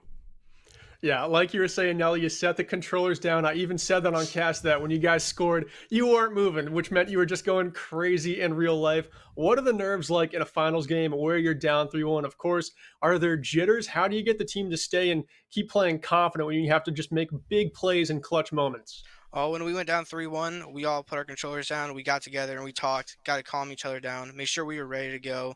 And then when we set our controllers down, we were getting hype. Hastings, shout out to them because they were locking us down. They would not let us do anything. So we had to work for every single goal. That's why we were so hyped when we actually scored and were able to start pressing that gas pedal and scoring. Yeah, and working for every single goal is right, especially 2 of your wins came in overtime, which kind of made Bearlight and I a little scared for Hastings because you guys had the benefit going into game number 7 that you've been playing in this clutch mode for so long in this game. And Hastings, that was their first look where their back was against the wall. So you guys responded very well. Does that come from a coach? Does that come from teammates? What does your team kind of look like in terms of leadership? I'm actually the captain for our team, so when we went into the game, I always talk to my team what we see, what we're thinking about, and then we just talked with each other, calmed each other down, made sure we were ready to go. Our coach was walking around, making sure we were all ready to play. They were hyping us up. He made sure that we stayed focused on the game and nothing else, and he just wanted us to play the best we could and win. Well, you did win. Congratulations, man. Give it to the whole squad. Give Bearlight and Oz congrats to everyone involved in the program because you guys battled. You deserve the championship. We're happy that you've got it.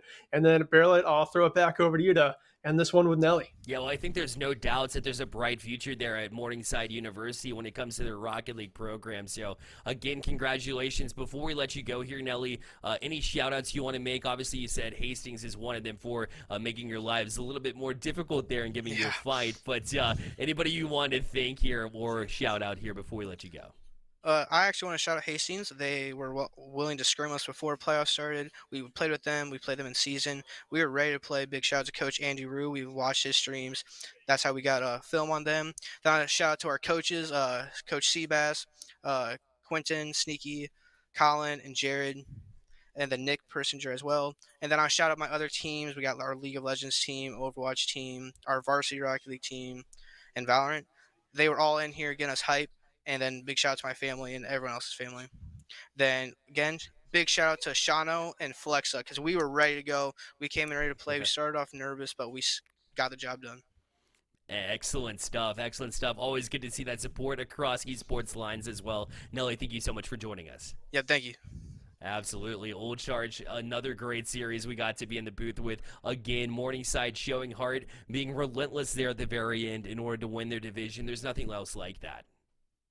No, it was so good. It was everything you hope for in esports. And even as they were coming in here for that interview, you could just tell the energy is just so amped up. And this is at a point in the semester where a lot of kids might be kind of beating themselves up a little bit. They're so busy. It's not just playing in a championship level in esports, but they got finals going on. There's homework. They have just outside pressers that are so prevalent in their lives. And to see them fired up here at a game where they worked so hard all season long, I said it during the cast, hundreds of hours between the fall and the spring went into winning this game tonight.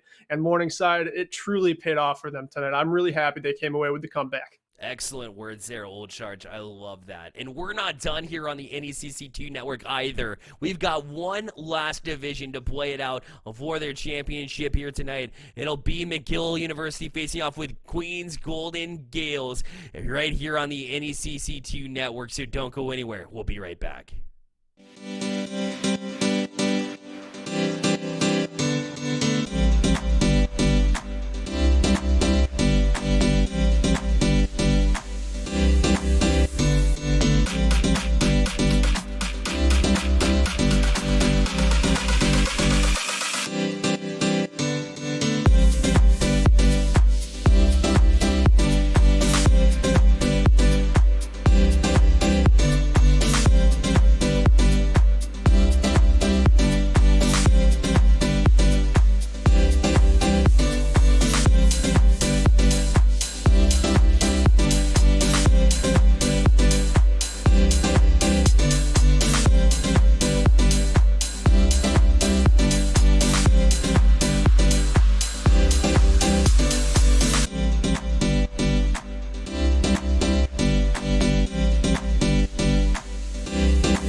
welcome back to the NECC2 Network alongside an old friend of mine. I say old because he was with me 2 series ago. It's Captain Atsoca.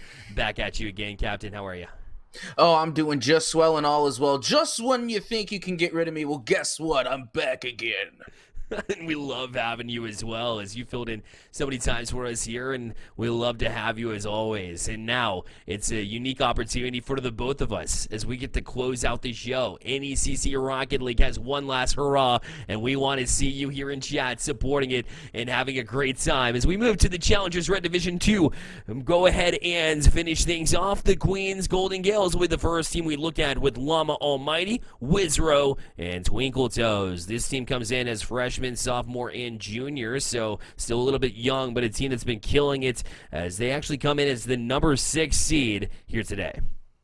And on the side of McGill University, in the number 1 spot, we have LuckyMan 268. In the number 2 spot, we have Bry. And last but not least, it's 50 Adderall. And that is your lineup for McGill University. So you got those two, and Addy in game will be 50 Adderall, so you'll see him as Addy, excited for this one to fire up. The last one, like we said, for NECC Rocket League. We thank everybody over the course of the season, all producers that have been involved with this one, including Michael behind the scene now and Caroline in the chat with us right now. Much love goes out to you and the crew, along with everybody that goes into it behind the scenes. You have, Booker, who's, booking all the talent here for it, everybody else that goes into it from an admin standpoint, creating the schedules. Big shout out and thank you goes to every single one of you, of course. But let's go ahead and get to the last series here. Queens Golden Gales facing off with McGill University. 5 minutes on the clock. Game 1 is underway with Addy right off the bat getting that first touch. And a bit of a breakdown on the defense, or they looked a little bit cramped into their own zone here, but the shot's there. It's off the post a couple of times and finally tapped in as that hung on the goal time for a lifetime. But Queens Golden Gales will jump out to a 1-0 lead. I'm telling you, you got to watch out for them Twinkle Toes. They be sneaking up on you. That's why you can't hear them coming. But by the time you do, it's too little too late. They're already in the back of the net, and just like that, it's the Queens Golden Gales to get the first goal of the game. And now McGill trying to answer that one off the hands of LuckyMan as he goes up and over with the air drag to put it off the back wall, but it will be cleaned up. And Llama back at it. The shot just saved off the tippy top of his car from Addy as he gets back to it. And LuckyMan to jump on this one, try to get the challenge, could not quite get to it. So Addy back up into the zone here of Queens Golden Gales.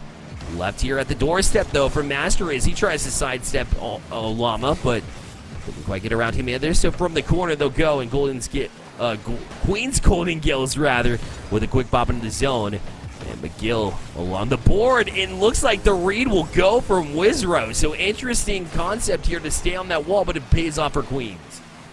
I'm not going to lie, I'm actually kind of shocked to see McGill University on the back burner so far. I've been watching their progress throughout the NECC season, of course, in the postseason, and then now in the finals. And McGill University, usually one of the top striking teams, and to see them on the back foot so far, really struggling to come together on offense, is a little surprising to me. Yeah, a little bit same of those vibes, but regardless of your nature and the way that you approach the game, the fact that both of these teams dug deep throughout the bracket in order to get here in the first place and kind of build on that. Yeah, interesting concept here. McGill needing an answer here as we tick down to 3 minutes, 33 seconds left in game number 1. Find themselves down 2-0. Tap down and a bump out of the way, though, from Wizro was super important in that instance, as that could have been an easy shot on net, but instead it's a pass back out where Master Bry leaves it for a teammate. It'll be LuckyMan fielding that pass, and just what they needed here to pull it back within 1. And this, again, was one of those top contending strikers I was talking about. There's no luck involved when we're talking about LuckyMan. That's 100% calculated, 100% skill, and just good old-fashioned reaction time, being able to read that off the backboard and then putting it on target and in. But speaking of, let's get Malal Almighty to get the kickoff goal here, and a mistouch by LuckyMan feels bad. Yeah, it just seemed like it was hanging there for a minute, and the bounce did not quite go your way. So a quick answer back from Queens. Just when McGill needed a goal, they got one, but the thing is, they let up another goal almost instantly. So kind of a bad feeling here as they try to maneuver back into this ball game. It's pass from Addy across. The shot just eluded Masterbry as he had it, but could not quite convert. But it'll fall into the hands of LuckyMan. He'll work it back out off the wall. Tries to use the corner. Will corral it around the side, but nobody as he goes through the box and out. So Addy will collect it on the other side, but right into the hands of the defense. And a couple of touches will favor Queens as Llama already back on this one. Will hit ceiling, comes back down. Twinkle Toes not able to get around it himself. So they're going back and forth. No real chances here until it goes center here for Llama, but again fought off by the McGill defense.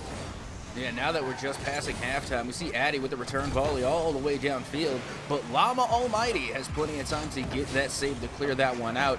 But look at this banger that came off the ceiling. I nearly thought that one was going to go in. Yeah, almost did as well.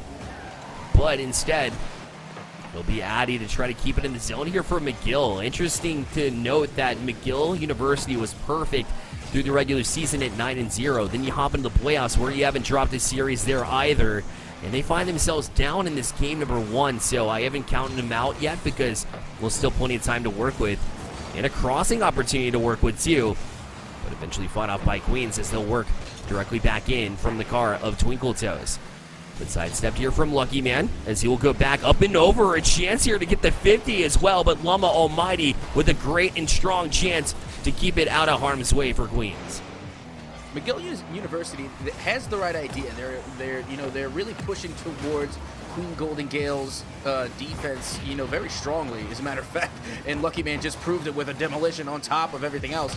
But they just can't get that chink in the armor. They can't find the gap where Llama Almighty has no problem whatsoever finding the gap. They find yet another goal as well on the board, extending Queen Golden Gale's lead to 3. Yeah, it's rare that McGill leaves those on the table, right? To kind of just find it sitting, find the ball sitting right there at the middle of the field and right in the hands of Queens, who's able to toss it back towards the net with no real challenge here. McGill looking a little flat here to start off the championship, but a long time for them to get it together here, as this minute will probably, prove to just be more of, oh my goodness, more of Queens. As McGill had that opportunity, that should have been an easy goal, but saved by their own man. Yeah, I was actually getting ready to ask. I was confused for a second. That was on the other goal, so McGill shouldn't be defending that net. So basically, what we saw was an own. What we saw was an own save, pretty much the equivalent of an own goal. And honestly, I don't know which one is worse. Yeah, pretty tough. When it rains, it pours, right, for McGill. As things did not quite go their way in game number 1, they'll look to shake this one off, and they haven't always been down in series very often.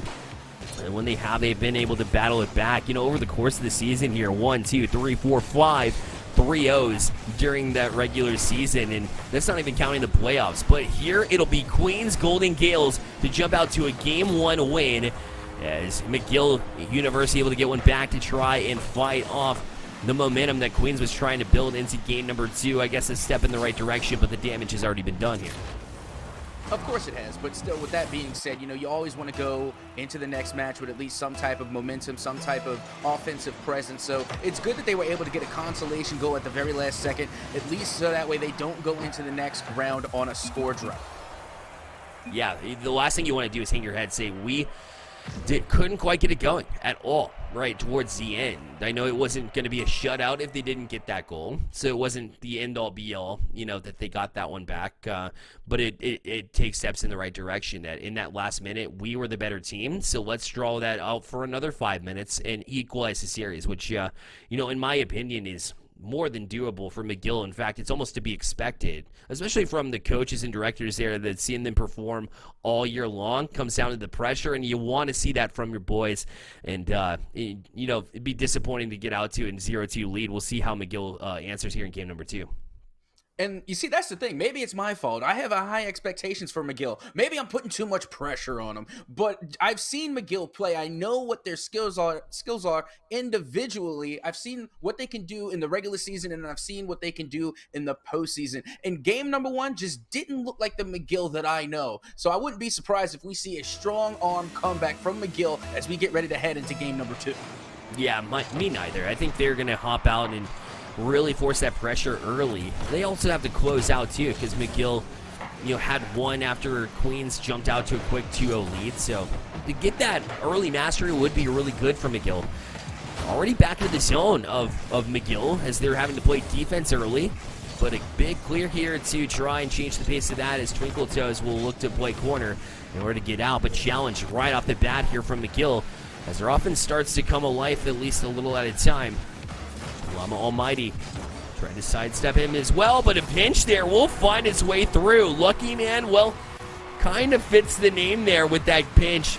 In the 50-50 will put McGill University up 1-0 early in this one. Nah, there was nothing luck about it. That was 100% skill right there. That was calculated as much as calculated can be calculated. 100% intentional. Lucky Man is the only player on the field who has no luck at all. Love seeing that from Lucky Man. To jump out, yeah, trying to get that angle back with a pinch off the defender's guard. So, chalk it up how you want to. Either way, they've got the 1-0 lead. Now Wizrow will be challenged from Master Rye. To the corner he goes. Looks to the ceiling, but Llama Almighty was up there so quickly. Able to challenge him. Lucky Man goes back to work until Twinkle Toes will take over. Addy from the side wall. Wizrow awaiting on that back wall. He tried to challenge, but he jumped down a little bit too soon and at a weird angle. So McGill had the opportunity, but will not find any kind of support here. And so right back on their heels they go. Queen's doing a good job in the offensive zone again here in game number 2, but still down by 1. And yes, sure enough, McGill going to get back to it. Or can they? Man, Queen's just lingering around, but can't find this first goal. It's because we're seeing McGill University really work the corners, but they can't stay in there too long because Lord knows that Queens Golden Gales will put every opportunity onto the net and on target. But McGill University is doing a really good job of working those corners in and out, making sure that they get the 100 boost, get the boost stars as well, and then also come in at, from the near post and far post of those corners to make sure that they don't let anything go into their net for free.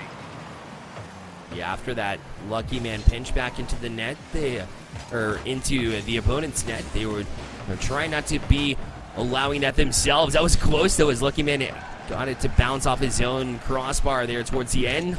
Llama Almighty will challenge off the corner, but no real support there again as he's forced off it by the defense of McGill. Now Master Bry looking and eyeballing a teammate there in Lucky Man, instead going to carry it himself to the back wall and pinch it there. But Wizrow, the man on the spot, in perfect positioning to clear it back out. Yeah, now we're seeing the pushback from Queens Golden Gales, which honestly we have been seeing for quite some time. But now they're struggling to find the back of the net themselves. And once again, coming from out the corner is Lucky Man, who is going to find the back of the net yet again. Yeah, it's his second of the game here and fires up McGill as nobody found back for Queens. And either way, when you see the bounce happen, you have to have somebody back and waiting to react, and at the very least be able to get across to challenge it. But instead, left it wide open net, and McGill back on top of it. So he's seen so much throughout the course of the season. Maybe another one? No, Twinkletoes able to get to it. Maddie leaves it for Lucky Man. He'll pop it high. Master Bride leaves it, tries to find Addy. He's there, but the shot going to go wide. And now in transition is Queens. What a shot! And a redirect from Wizrow with the perfect setup from Twinkletoes from Queens, and they're back within 1. Yeah, you can't get a much better pass and shot redirect than that. Right up Main Street, too. Didn't have to go off the sidewall, didn't have to go up the backboard. They went straight up the gut and line drive it into the back of the net, cutting the lead of McGill University in half. Master Bright once more, or tries to return the favor. Addy with the shot there and sneaks it, threads the needle in the short side, and so they have a quick answer to Queens. Yeah, we can already see right now Daddy Addy coming in with that punish. Can't get caught creeping out of your net for too long because Addy is there and waiting to line that shot up right in the lower 90 to where you just can't get to it. Now McGill University sitting comfortably with that 2-goal cushion. Maybe another one here off the kickoff as they try to strike directly after it, but no doing. As Master Bry will turn, left it for Llama Almighty. He was already on that one to challenge. Wizro will jump on it next. He had that really solid redirect at the middle field to pull it back within one before McGill was able to answer another shot. What a save for Master Bry as he gets back to it. Twinkle Toes will try to set up Wizro. Leaves it for Twinkle Toes. Will try to tap it back down to a teammate, but he is just given the business by Addy, who will put it right back towards the net. It'll go in, and McGill University now up 4-1. I'm telling you, if you just put yourself too far out there and you creep up just a little bit too far into McGill University's territory and you pull out of net, Daddy Addy's going to punish you, and that's exactly what happened. Addy went up straight towards the midfield, saw nobody home in their net, and just put that one down and in to extend McGill's lead by 3. Yeah, you're going to try to settle Twinkle. Try to play past that defense, but Addy back on it now. Off the back wall, Master Bry, good read. Llama Almighty with a great answer there on the doorstep rather. As Llama Almighty will find Twinkle Toes, but cut off by Lucky Man as he was up to the ceiling in order to defend that one so quickly. There's no way you can anticipate when they jump on the play like that. Absolutely not. Now Wizro is going to be going towards the midfield and now up into the air on the side of McGill University. But it's Master Bry to come out with possession of the ball. Now has an opportunity as this will go out towards the corner. Back to the middle. The 50-50 goes high. And the Llama Almighty will win the 50 to send this one back towards McGill. But now Master Bry putting this one down towards the side has Lucky Man, only to be intercepted by Twinkle Toes. And now Master Bry again will just take control and run the remainder of the clock as we approach the final 5 seconds. And it's all but over but the crying as McGill University will take it 4-1. Yeah, that looks like the McGill that we saw throughout the season there at Atsoca. It just played a whole lot better and, pieced together their thought processes and where they wanted to go with the ball. And, when they had to, they used their isolation, their 1v1 in order to make a play themselves and really set themselves up nicely for that one, including good reads from Lucky Man over and over again, not only on his pinch goal early with that first goal for McGill, but followed it up over and over again with some good reads to really, shut down the Queens offense that we saw so much in game number 1. You see, what I liked coming from McGill, to their benefit, they played well in round number 2, but I really liked how they weren't crowding each other. They really were able to spread the field out evenly, and it wasn't too many times that I saw double commits coming from McGill. They gave each other enough space to operate, not so much that they were leaving each other in isolated positions going for 1v1 plays, but just enough to where they can interact with each other without stepping on each other's toes. Yeah, and they really made Queens work for their only goal that they had in that game because the rotations were so strong. And, you can get aggressive while still, being respectful to the offense of the other side, right? To be able to read and get back. It requires a lot of speed, but here at this Champions level, you can definitely pull it off. Or Challengers, I believe. Either way, you can pull it off, right? So they did a great job of that. Yeah, Challengers Red Division, just to, so we're clear. So they already have a lot of speed there, so you can get a little bit aggressive while still holding down the back, and that's what we saw from McGill, and they're right back at it again with some pressure in this game number 3. Yeah, speaking of, now that we're getting game number 3 underway, I'm just going to make a recall to a previous matchup earlier in the day where it was the only team in the grand scheme of things today that started game number 3 at 1 apiece. And that game ended up going all the way to game number 7. So that could very well be a telltale sign of what we might expect between these two teams. Yeah, no doubt. We've seen it throughout the regular season.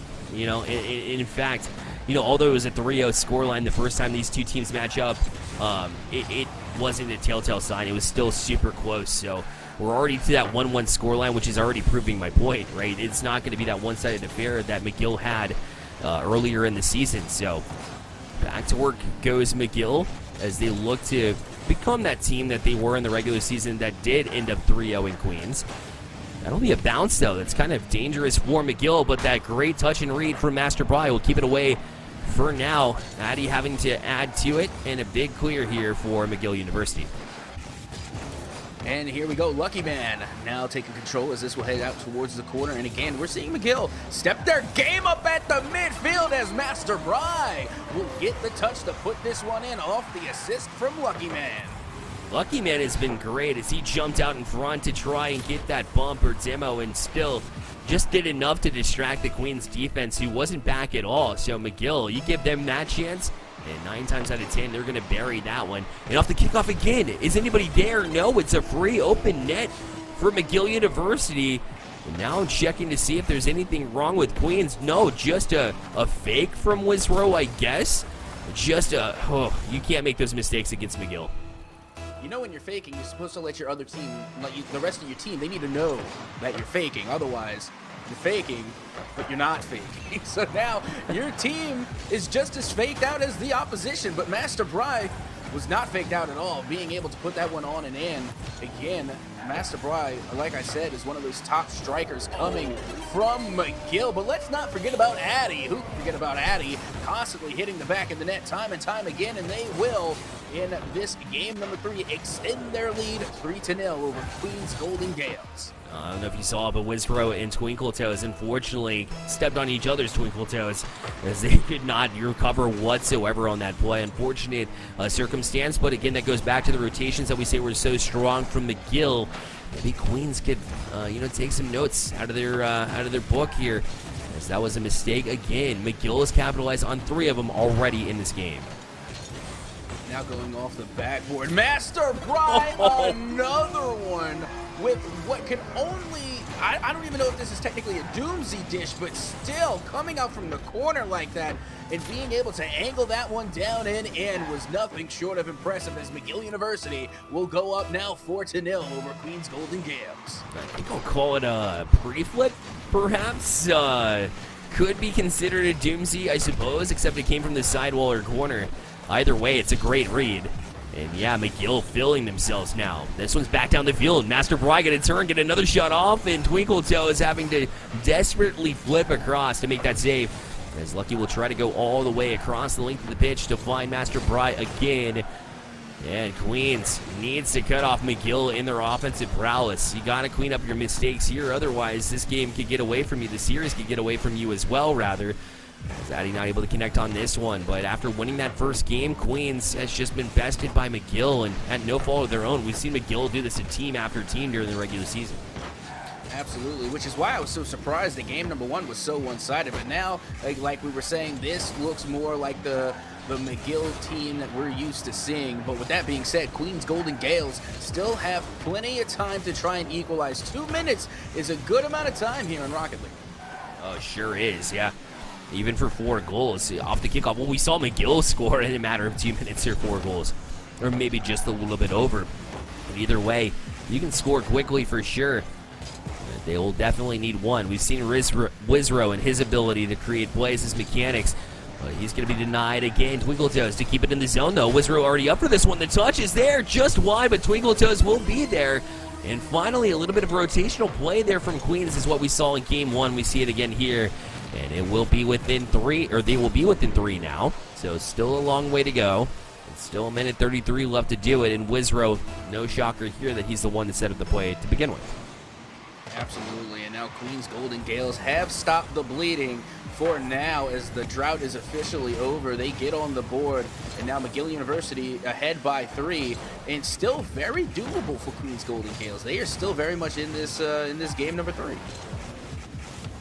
No Lucky Man trying to get to that one, not able to quite connect on this one. We'll leave it for Queens to play it directly back out, and Llama Almighty already up for this one. A quick touch across. Twinkles will have to be careful to beat Addy, but does just that. And Wisrow forced out of play. It's down to 1 minute left here on the clock.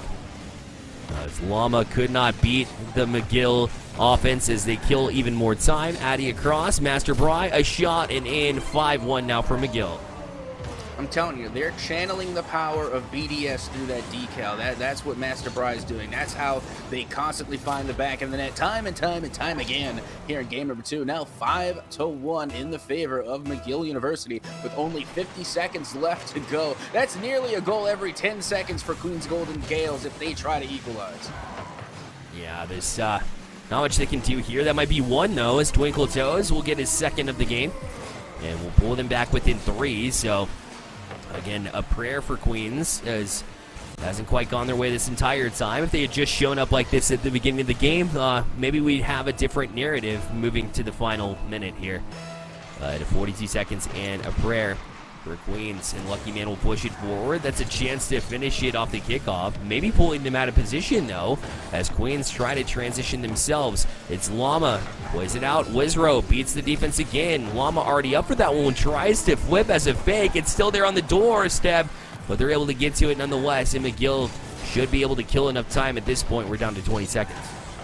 Master Bry literally caught the ball on their own goal line and then held it. That is some impressive ball control coming from Master Bry, even on the defensive side of the ball. But with all that being said, 5, 4, 3, 2, and 1, the final seconds on the clock will tick away, and that will be the game for McGill University. Yeah, well done from McGill to all around, right? To shut down the offensive Queens for long enough where, even when Queens came knocking on the door, it was too late at that point in time. They knew it, so they locked it down. You love to see them jump out to the 2-1 lead as well after going down 1 to Queens, too. If you're a fan of McGill, obviously you're like, here's my team. I enjoy this. This is how they like to play. Queens, the way they were able to limit McGill's chances in game number 1, well, can't count them out, right? They're just up by 1. It feels tough because they've already 3-0'd you before, and if they get 2 more wins, it's over. So the time is now to step up and find a win for Queens. You can't wait to get back on your heels at 3-1 and say, hey, now the comeback begins. We saw that in the last series, a 3-1 comeback, but when it comes to a team like McGill, I don't think it's going to happen.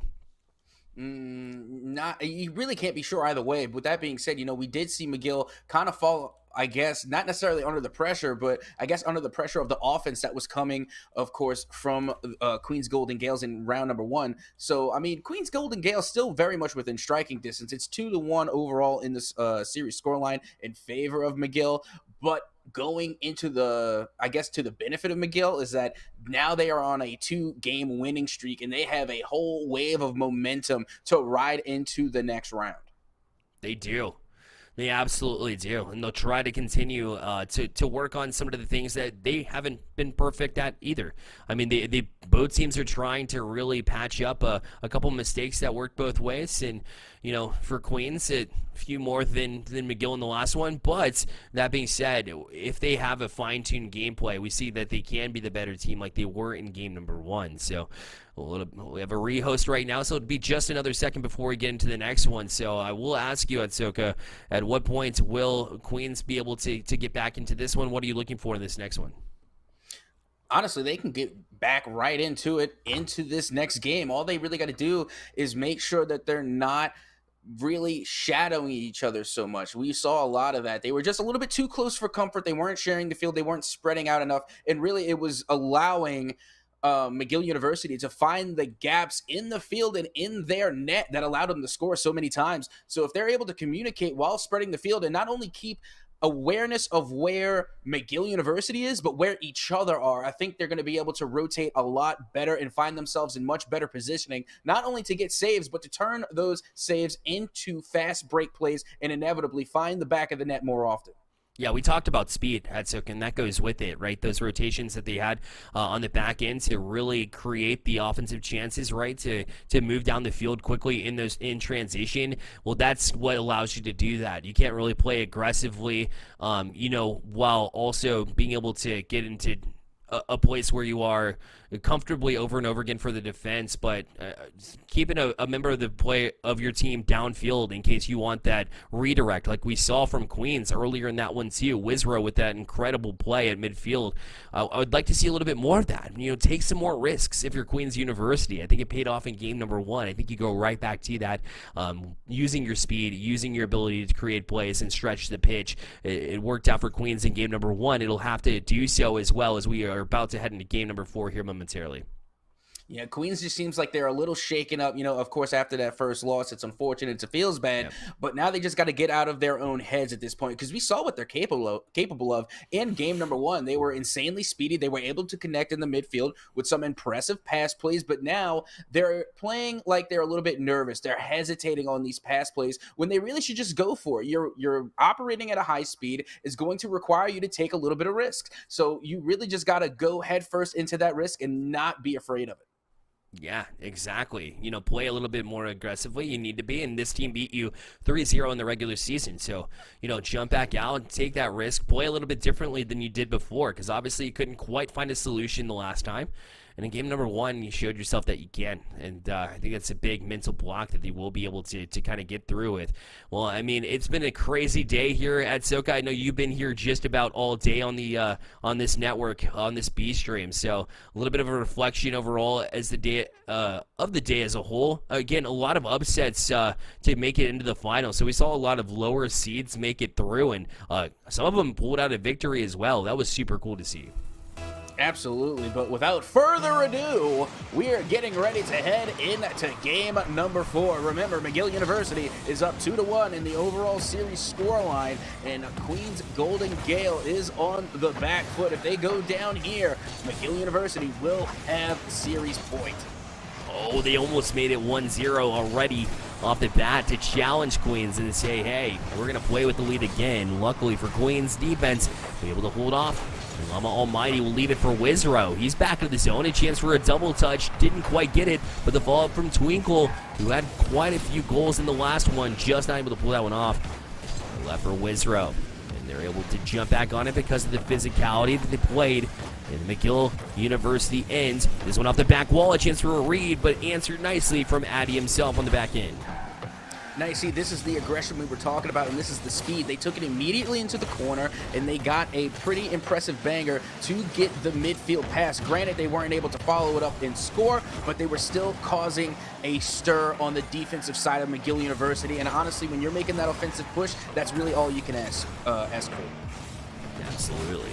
You want to kind of ride that into where you're comfortable with, and for Addy, he's going to touch you right back into the zone. Now a chance here for McGill. It's a cross, a shot's there. Wizrow from midair, able to make a huge save for Queens. And now Llama right back down the field in that transition. You said that'll be a big part of how they can step up. Here's a chance, but Master Bry with a giant save. Yeah, Master Bry is definitely going to be the player to look out for on the side of McGill University. Honestly, if I wasn't so polite to say that maybe we should put a bounty on McGill if you're on the side of Queens Golden Gales, start getting some bump plays and getting Master Bry out of the play, out of rotation, so that way maybe you can get past their defensive line. Yeah, he's been a force to be reckoned with. He's been around for a minute, too, in this series, just constantly being that presence that's so tough to get around. Llama will try and get around him himself, but Master will be on the challenge here for Wizrow, although he gets past him. Waiting on the backside was Addy, and this is rolling back towards their net, but Llama able to get to it in time. Wizrow turns. Will be a pass across, but cut off by Master Bry again. Llama able to read Addy as he tried to center. He'll try to center again. This time, Master Bry almost tried to snipe him himself off a Doomsy dish, but instead, he'll be lucky to try and step up himself. There'll be a backtrack here from Master Bry as Queens just doing anything they can to get it out of their zone. Yeah, now that we're past halftime and still sitting at 0-0, it's almost a complete opposite of the type of play style that we were seeing all day. But finally, a sign of daylight for Queens Golden Gales as they are able to find the back of the net with this long clear coming out from Llama Almighty. Yeah, a great job on the back end to just send it forward. We said aggressive positioning, keep somebody down the field. It worked for Wizrow. And in this time, in this instance, it's Twinkletoes who's been the goal scorer for the past 2 games for Queens. But now an answer there from Master Bry as he goes up and over the defense, gets the pinch, and will equalize with 2:06 remaining. Well, you know what they say, if you want something done right, you got to do it yourself, and that's exactly what Master Bry just did. They literally took the interception from the midfield, brought it back into Queens Golden Gales territory, and then self-dribbled up and over to get to the back of the net. And sometimes all it takes is some 1v1 mechanics, and it paid off huge for McGill University. Oh, and almost did again, doing the exact same thing. Wizrow will jump down and get a touch around. Not much communication going on. As Twinkle thought that he had to step up in his place, but Wizrow was not done with the sequence. LuckyMan forced up on it. Another double commit here. If Wizrow's bumped off this one, it could have been a problem there for Queens, but they still jump on it and a chance the other way. And Master Bry able to get to that one and settle it down. Wizrow leaving it for Llama. That'll be a shot that's defended. I believe Addy got a touch on that one, and so LuckyMan will try to play back out, but Addy to the corner. Kind of trapped here a little bit until Master Bry able to jump on it himself. Back over to the corner where Wizrow is waiting. He'll grab the 100 boost, but bumped off it as Master Bry knew that it could have been an issue if Wizrow had that space, and so if you bump him off it, you'll get more offensive possession time, which we're seeing now. Now only a minute left to go. We got ones across the board as we are still tied 1 apiece. And neither side finding too much success on the back of the net, as this is definitely one of the more lower scoring games that we have seen all day. But with that being said, Queens Golden Gales are losing possession as the ball finds its way back into the Queens territory. And now the cross pass finds its way in the midfield, but is intercepted by Queens Golden Gales. And now Lucky will leave that one go so that way they can retreat and rotate back to defense. Master Bry all over this one on the side wall. He's by himself. He knows it. Almost another solo play like we saw earlier in this one. That angle almost there for LuckyMan, but just a little bit off the mark. So Twinkletoe is able to get it to Llama. He'll pop it up. Waits for it. Nobody really back. It took LuckyMan a minute to get there, and Queens almost capitalized here with just 10 seconds remaining. It'll be Master Bry back the other way. Waiting for it is Llama. He's struggling with this one. Will allow a shot on Wizrow backwards, having to make that save. And Master Bry wants more. He's got the pass across. The shot's in. Oh, McGill. 2-1 win. They'll move to 3-1 in the series on a 0-second goal. Look, I mean, honestly, this is just clutch as clutch can be with 0 seconds on the clock. You know what this is? You know what this shows of, like, real good teamwork? You know why? Not only was Master Bry able to come up from the corner and get the pass off, but the communication was so on point and the positioning was so good. Master Bry had 2 options to pass to on that one. Addy and LuckyMan were both there and waiting and primed and ready to go to put that one in. Didn't matter who got it. Could have been Addy, could have been LuckyMan. No matter what, as soon as Master Bry was able to get up and carry that ball out of the corner, that one was going in with 0 on the clock. Yeah, it's good to see when your clutch players and your go-to players, like Master Bry is. He's been very impactful throughout the season when he's able to solo play it, take it himself, but also recognize when that's not going to work. Instead, it's a way better option to drop it to a teammate and do it with such perfection. What a great combination to have from your leader, and McGill just 1 game away from their championship. Absolutely, this is match point for McGill. If they win it here, they will win it all. But Queens Golden Gales will be the one to strike first. They are not done yet. And Twinkletoes is not giving up. And yeah, Llama's been good at moments, and so is Wizrow to get a couple of goals. But Twinkletoes has been trying to really amp up his team. You can tell he's trying to become a leader, and this team believes in him too. But they're going to have to do just a little bit more of the contribution like they did in the first couple of games to really see its effect here. As McGill will look to transition. They want a quick answer and to get a lead because, you know, in the game where you could close out, if you're forcing Queens into a spot where they have to come from behind, that's always tough to come back from. Well, there you go. There's the equalizer. Addy just proving you're right here as they're able to get back quickly and get it back to ones. It's one thing to fight in your own half when you have to and your back is against the wall. It's another thing to fight in enemy territory and get into the face of the opposition and still be able to win 50s and feed your teammates the ball. Just absolute FaceTime aggression coming from McGill University, and it's really what they've been using to constantly find the back of the net, and they're doing it again. And with that, once again, we're tied at 1 with only 1 minute gone. Yeah, quick goals both ways. We want to thank you if you've been with us from the start, or if you're just joining us now, regardless. Well, the day started off at 2 p.m. Eastern Time, and we moved to just about 11 p.m. Eastern Time as well. So all the work behind the scenes to make this happen, we're appreciative of, as well as all the producers that go behind the scenes. What a day it's been in this Grand Champion Finals. This is the last finals of the day here on NECC 2, so if you're joining us from the mainstream, we appreciate you coming through as well, and we amp up this one as McGill just one game away from the victory. As shots there and in 2-1 for McGill University off the Karabati. Now this was just a fantastic shot right here. You see the angle in the aerial come through from Addy. Being able to line that one up and still have enough speed for it. You got to keep in mind, just from going completely up adjacent towards the ball, that's going to take a lot of steam out of your engines. You know, it's going to take a lot of boost. And still being able to propel yourself and get the power behind the ball is honestly, to me, at least a feat that honestly gets taken for granted whenever we see these aerial shots. Underrated for sure. And McGill is so good at it. They're so effective at it, too. Especially when we talk about the Challengers Division as opposed to the Champions, which is the top level. It doesn't matter. These players are so skilled and doing it in such clutch moments, especially when we talk about McGill, who's going right back at it. A chance to shot just wide. The follow-up there. No, a save from Lama. He gets across. Wow, what a save. Yeah, you know, sometimes it's even not just mostly about getting the ball into the back of the net. Ultimately, that's what you want to do. But it's also about keeping the opponent at bay, keeping them confined into their own half, so that way they can't play offense because they're too busy playing defense. Yeah, you want to get out eventually, right? You can rely on your defense for so long, but then eventually you want to transition it to something a little bit more aggressive, a little bit more offensive.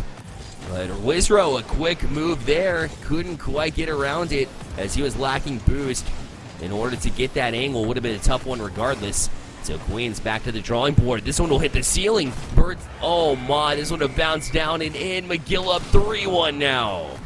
I love how Lucky Man makes the most, like, controversial shots to where you think, was that luck? No. I mean, I'm not going to say it's luck. I hardly ever see too many actual lucky shots, but Lucky Man always in the center of attention when you see a 50-50 go awry or a dunk that honestly just goes a way that you didn't think it would, or if a pinch happens to go up high off the ceiling and falls into the back of the net. It's always Lucky Man with the unorthodox goals.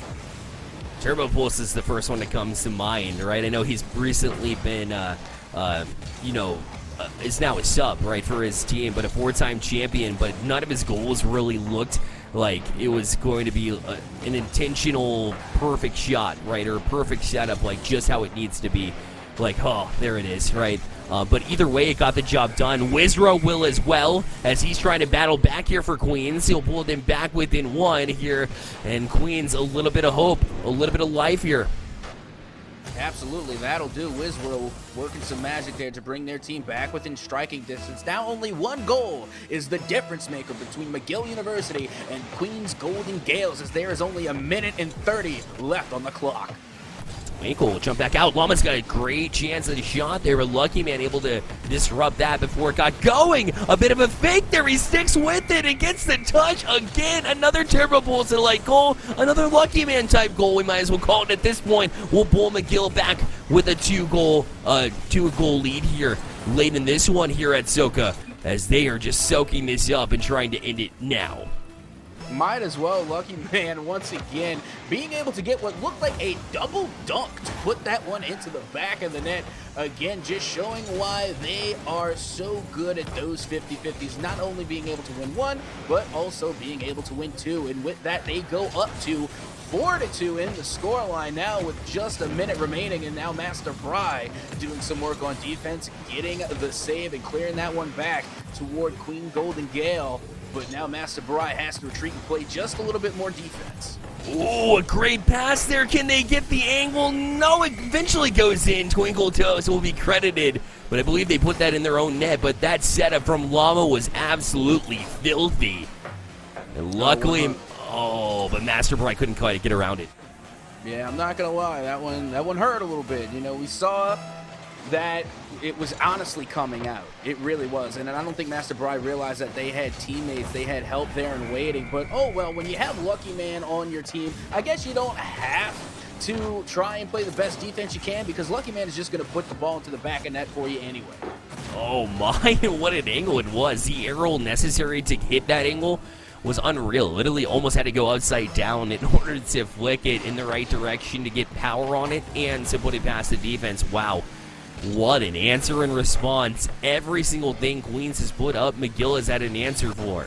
And right now, time is ticking down. It is 30 seconds left on the clock. Lucky Man could put it away with this one, but Wizrow will hold on to it for now. Off the corner, will beat one. A quick flick late on that one to try to get it around the defense and almost made it happen, but they're running out of time. Down to 17 seconds left. McGill a chance. They'll kill it again as Wizrow. One more chance across. Is this going to go? No. The follow-up, is it there? No, it's not. Lucky Man coming around. It looks like Llama has just about given up, and it will be McGill University with the 5-3 win in this game and will win the series 4-1. They are your Challengers Red Division champions. Congratulations to this team as they will put it away once the ball hits the ground, and it's well earned after their 9-0 season. Man, what a performance from start to finish from the get-go from this side. You know, the Queens University, they were able to put up a great fight here in this one, a game 1 win. Ever since that game number 1 at Atsoca, it was an absolute McGill win here from start to finish. It most certainly was, and I love how long they were able to keep the ball up there at the end. That was absolutely insane, but once again, congratulations to McGill University for your NECC Rocket League Grand Champions, and well-deserved, as a matter of fact. And honestly, I want to say that I am surprised, but I'm not. I knew McGill had it in them. Ever since they went down in game number 1, I had a feeling that they was going to be able to make that comeback, and sure enough, they were. And they were able to take the game in stride, doing so well on every aspect of the ball, whether it be offense or defense, whether it be the pass plays or the solo mechanics. McGill simply has it all. Yeah, they do. An excellent win there as well, Queens. You know, they had the game 1 win, and you started to think that maybe it was there. Well, I guess maybe you said that you believed in McGill all along, and maybe I did too, but I still felt like Queens had a great opportunity and did themselves favors early, but I feel like the adjustment was made and from McGill and just wasn't responded to by Queens. They had a couple of shining moments. I thought Twinkle Toes is a great player to build your team around as well. I mean, Twinkle Toes, again, a sophomore, so at a point in time he'll be around. So a great player all around. Wizrow, the mechanical skill from him. So this team will be around for a while. But again, congratulations for winning that championship for the Challengers Red for McGill University. When we come back, a quick interview with McGill, the winner themselves. And so we'll see them on the other side of this break. Don't go anywhere.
welcome back to the NECC network for the finals. It's the final Rocket League Grand Champions. It's McGill University, or University of McGill, rather. We've got Lucky Man here from the winning side. Lucky Man, congratulations on your team's victory. Thank you. It was a hard first game, but then it went pretty well. Definitely. So talk about how powerful it is to have two teammates in Bry and Addy as well. Those two players definitely brought it, and it made your life really easy, but you made some incredible plays of your own. Thanks. Yeah. Because our system is built on having 3 players that work well together and have a lot of synergy. So we need everyone to be firing on all cylinders, and that's what we did, which came out and delivered. Absolutely. Wizro on the other side, lots of mechanics. Llama with some offense, but Twinkle Toes really got in there too. How did you end up shutting down this team? I know they're the number 6 seed, but they didn't play like it, did they? Yeah, we saw that they beat the 2 and 3 seed, and we were like, whoa, we don't want to be the third one, to go out. So I always tell my guys, like, we just need to play the way that we just need to do our thing. We can't think about what they're doing. We got to set our tone, set the pace, and then it'll just go our way. That's it. Absolutely. I couldn't agree more. Hey, Captain Atsoca, I'll toss it over to you. Well, thank you. I'll go ahead and receive that and then relay my questions, because I got to say, Lucky Man, after watching that, I'm a fan. I'm a Lucky Man fan. If you got some time, sign my profile after this. But no, in all seriousness, I got to say, first of all, I love your play style. The 50-50 wins, like, honestly, you were the new 90-10 as far as the NECC is concerned. And for just to put a little dousing on the flame for the haters in chat, is it luck or no? We saw so many 50-50 wins. We saw the pitches come off the sidewall. We've seen the shots come down off the ceiling. I say no, that's not luck. That's 100% skill. Yeah, well, a part of the mystique is not letting people know whether it is luck or not. So I'm not going to reveal whether it's luck or not. Yeah. You see, there we go. That's big brain play right there. Got to keep them guessing. Now with the follow-up, I want to talk to you about one of your teammates here. Of course, I'm going to talk about Master Bry. It seems like you two do well with communication. Y'all have some really good synergy with the 1-2 combos, the pass plays, especially coming out of the corner. It's like Master Bry is kind of the spearhead, like the number 1 spot that goes in to break the defense up a little bit, and then y'all come in with the support. Is that how it goes, or is that just kind of how it went for that game? Yeah. We always play our best when Bry is confident and just does his thing. I like to think that I'm like the backbone, the guy that like does the little things. And I like it when Bry is all up in the opponent's face. And like when he does that, that's what you see right there. He scored 4 goals in game 2. That's what he can do, So I just want him to like be confident and do his thing. Yeah. Definitely, that pop-up potential was definitely capitalized upon, not only by him but yourself as well. You guys did great. So again, congratulations. But before I let you go, shout-outs for you. Who do you want to give some love to after this championship victory? I want to shout out the Howard Dragons who played earlier. They scrimmed us a lot today, so we're happy. I think we won partly because of them. We had a lot of good practice. I want to shout out McGill University, Bry, 50 Addy, everyone at the Esports Association, my family, I guess, my friends, and yeah, that's it. Awesome, Lucky Man. Again, congratulations on your victory, and thank you for joining us. Thank you. Of course. Man, Captain Atsoca, what a day we had here on the NECC. You got to start it off, and you got to shut it down. You've done that multiple times over the season. We're very thankful for you. Your final thoughts over the course of today. Well, let's see. Final thoughts. Again, y'all have seen me tighten my tie all night, but now that we're towards the end, I'm going to loosen it a little bit. And honestly, it's just so great to be a part of this organization. It's great to see all these collegiate teams come together. And not only do we get to see some of the best collegiate teams around fight it out, but we get to see them improve throughout the season and again in the postseason. So seeing a lot of these players, a lot of these familiar faces really grow in front of us, and to watch that and see how they progress as they continue their Rocket League careers is nothing short of a privilege, and I'm happy to be a part of it. And with that being said, I do think that, I just want to toss an idea out here, but I think I should get a role in the NECC Discord that just says first responder, because I'm always the one to show up at the last second and come in clutch when I'm needed most. Just to toot my own horn there a little bit as we wrap up. A lot like Bry in that sense, aren't you? Like coming through when you need him most, 100%. And so, guys, super thankful for you. Super thankful for all the producers as well that go behind the scenes and work. The admins that are getting the teams in their respective voice chats as well and making sure they're in the right place. Everything that goes into this from an NECC standpoint, they're great behind the scenes, setting that up. The producers as well to make the broadcast happen. Couldn't do without you. All of our lovely talents, including you, Atsoca, and all the many people that you saw here on the NECC network and the NECC2 network as well. So very thankful for you guys too. Also remember, although Rocket League may be finished up, NECC is not. Rainbow Six Siege finals will be tomorrow, so make sure you tune into the 2 NECC networks in order to check out those matchups. Until next time, until next semester here at Atsoca for us. Thank you so much for tuning in. We'll see you next time. Good night.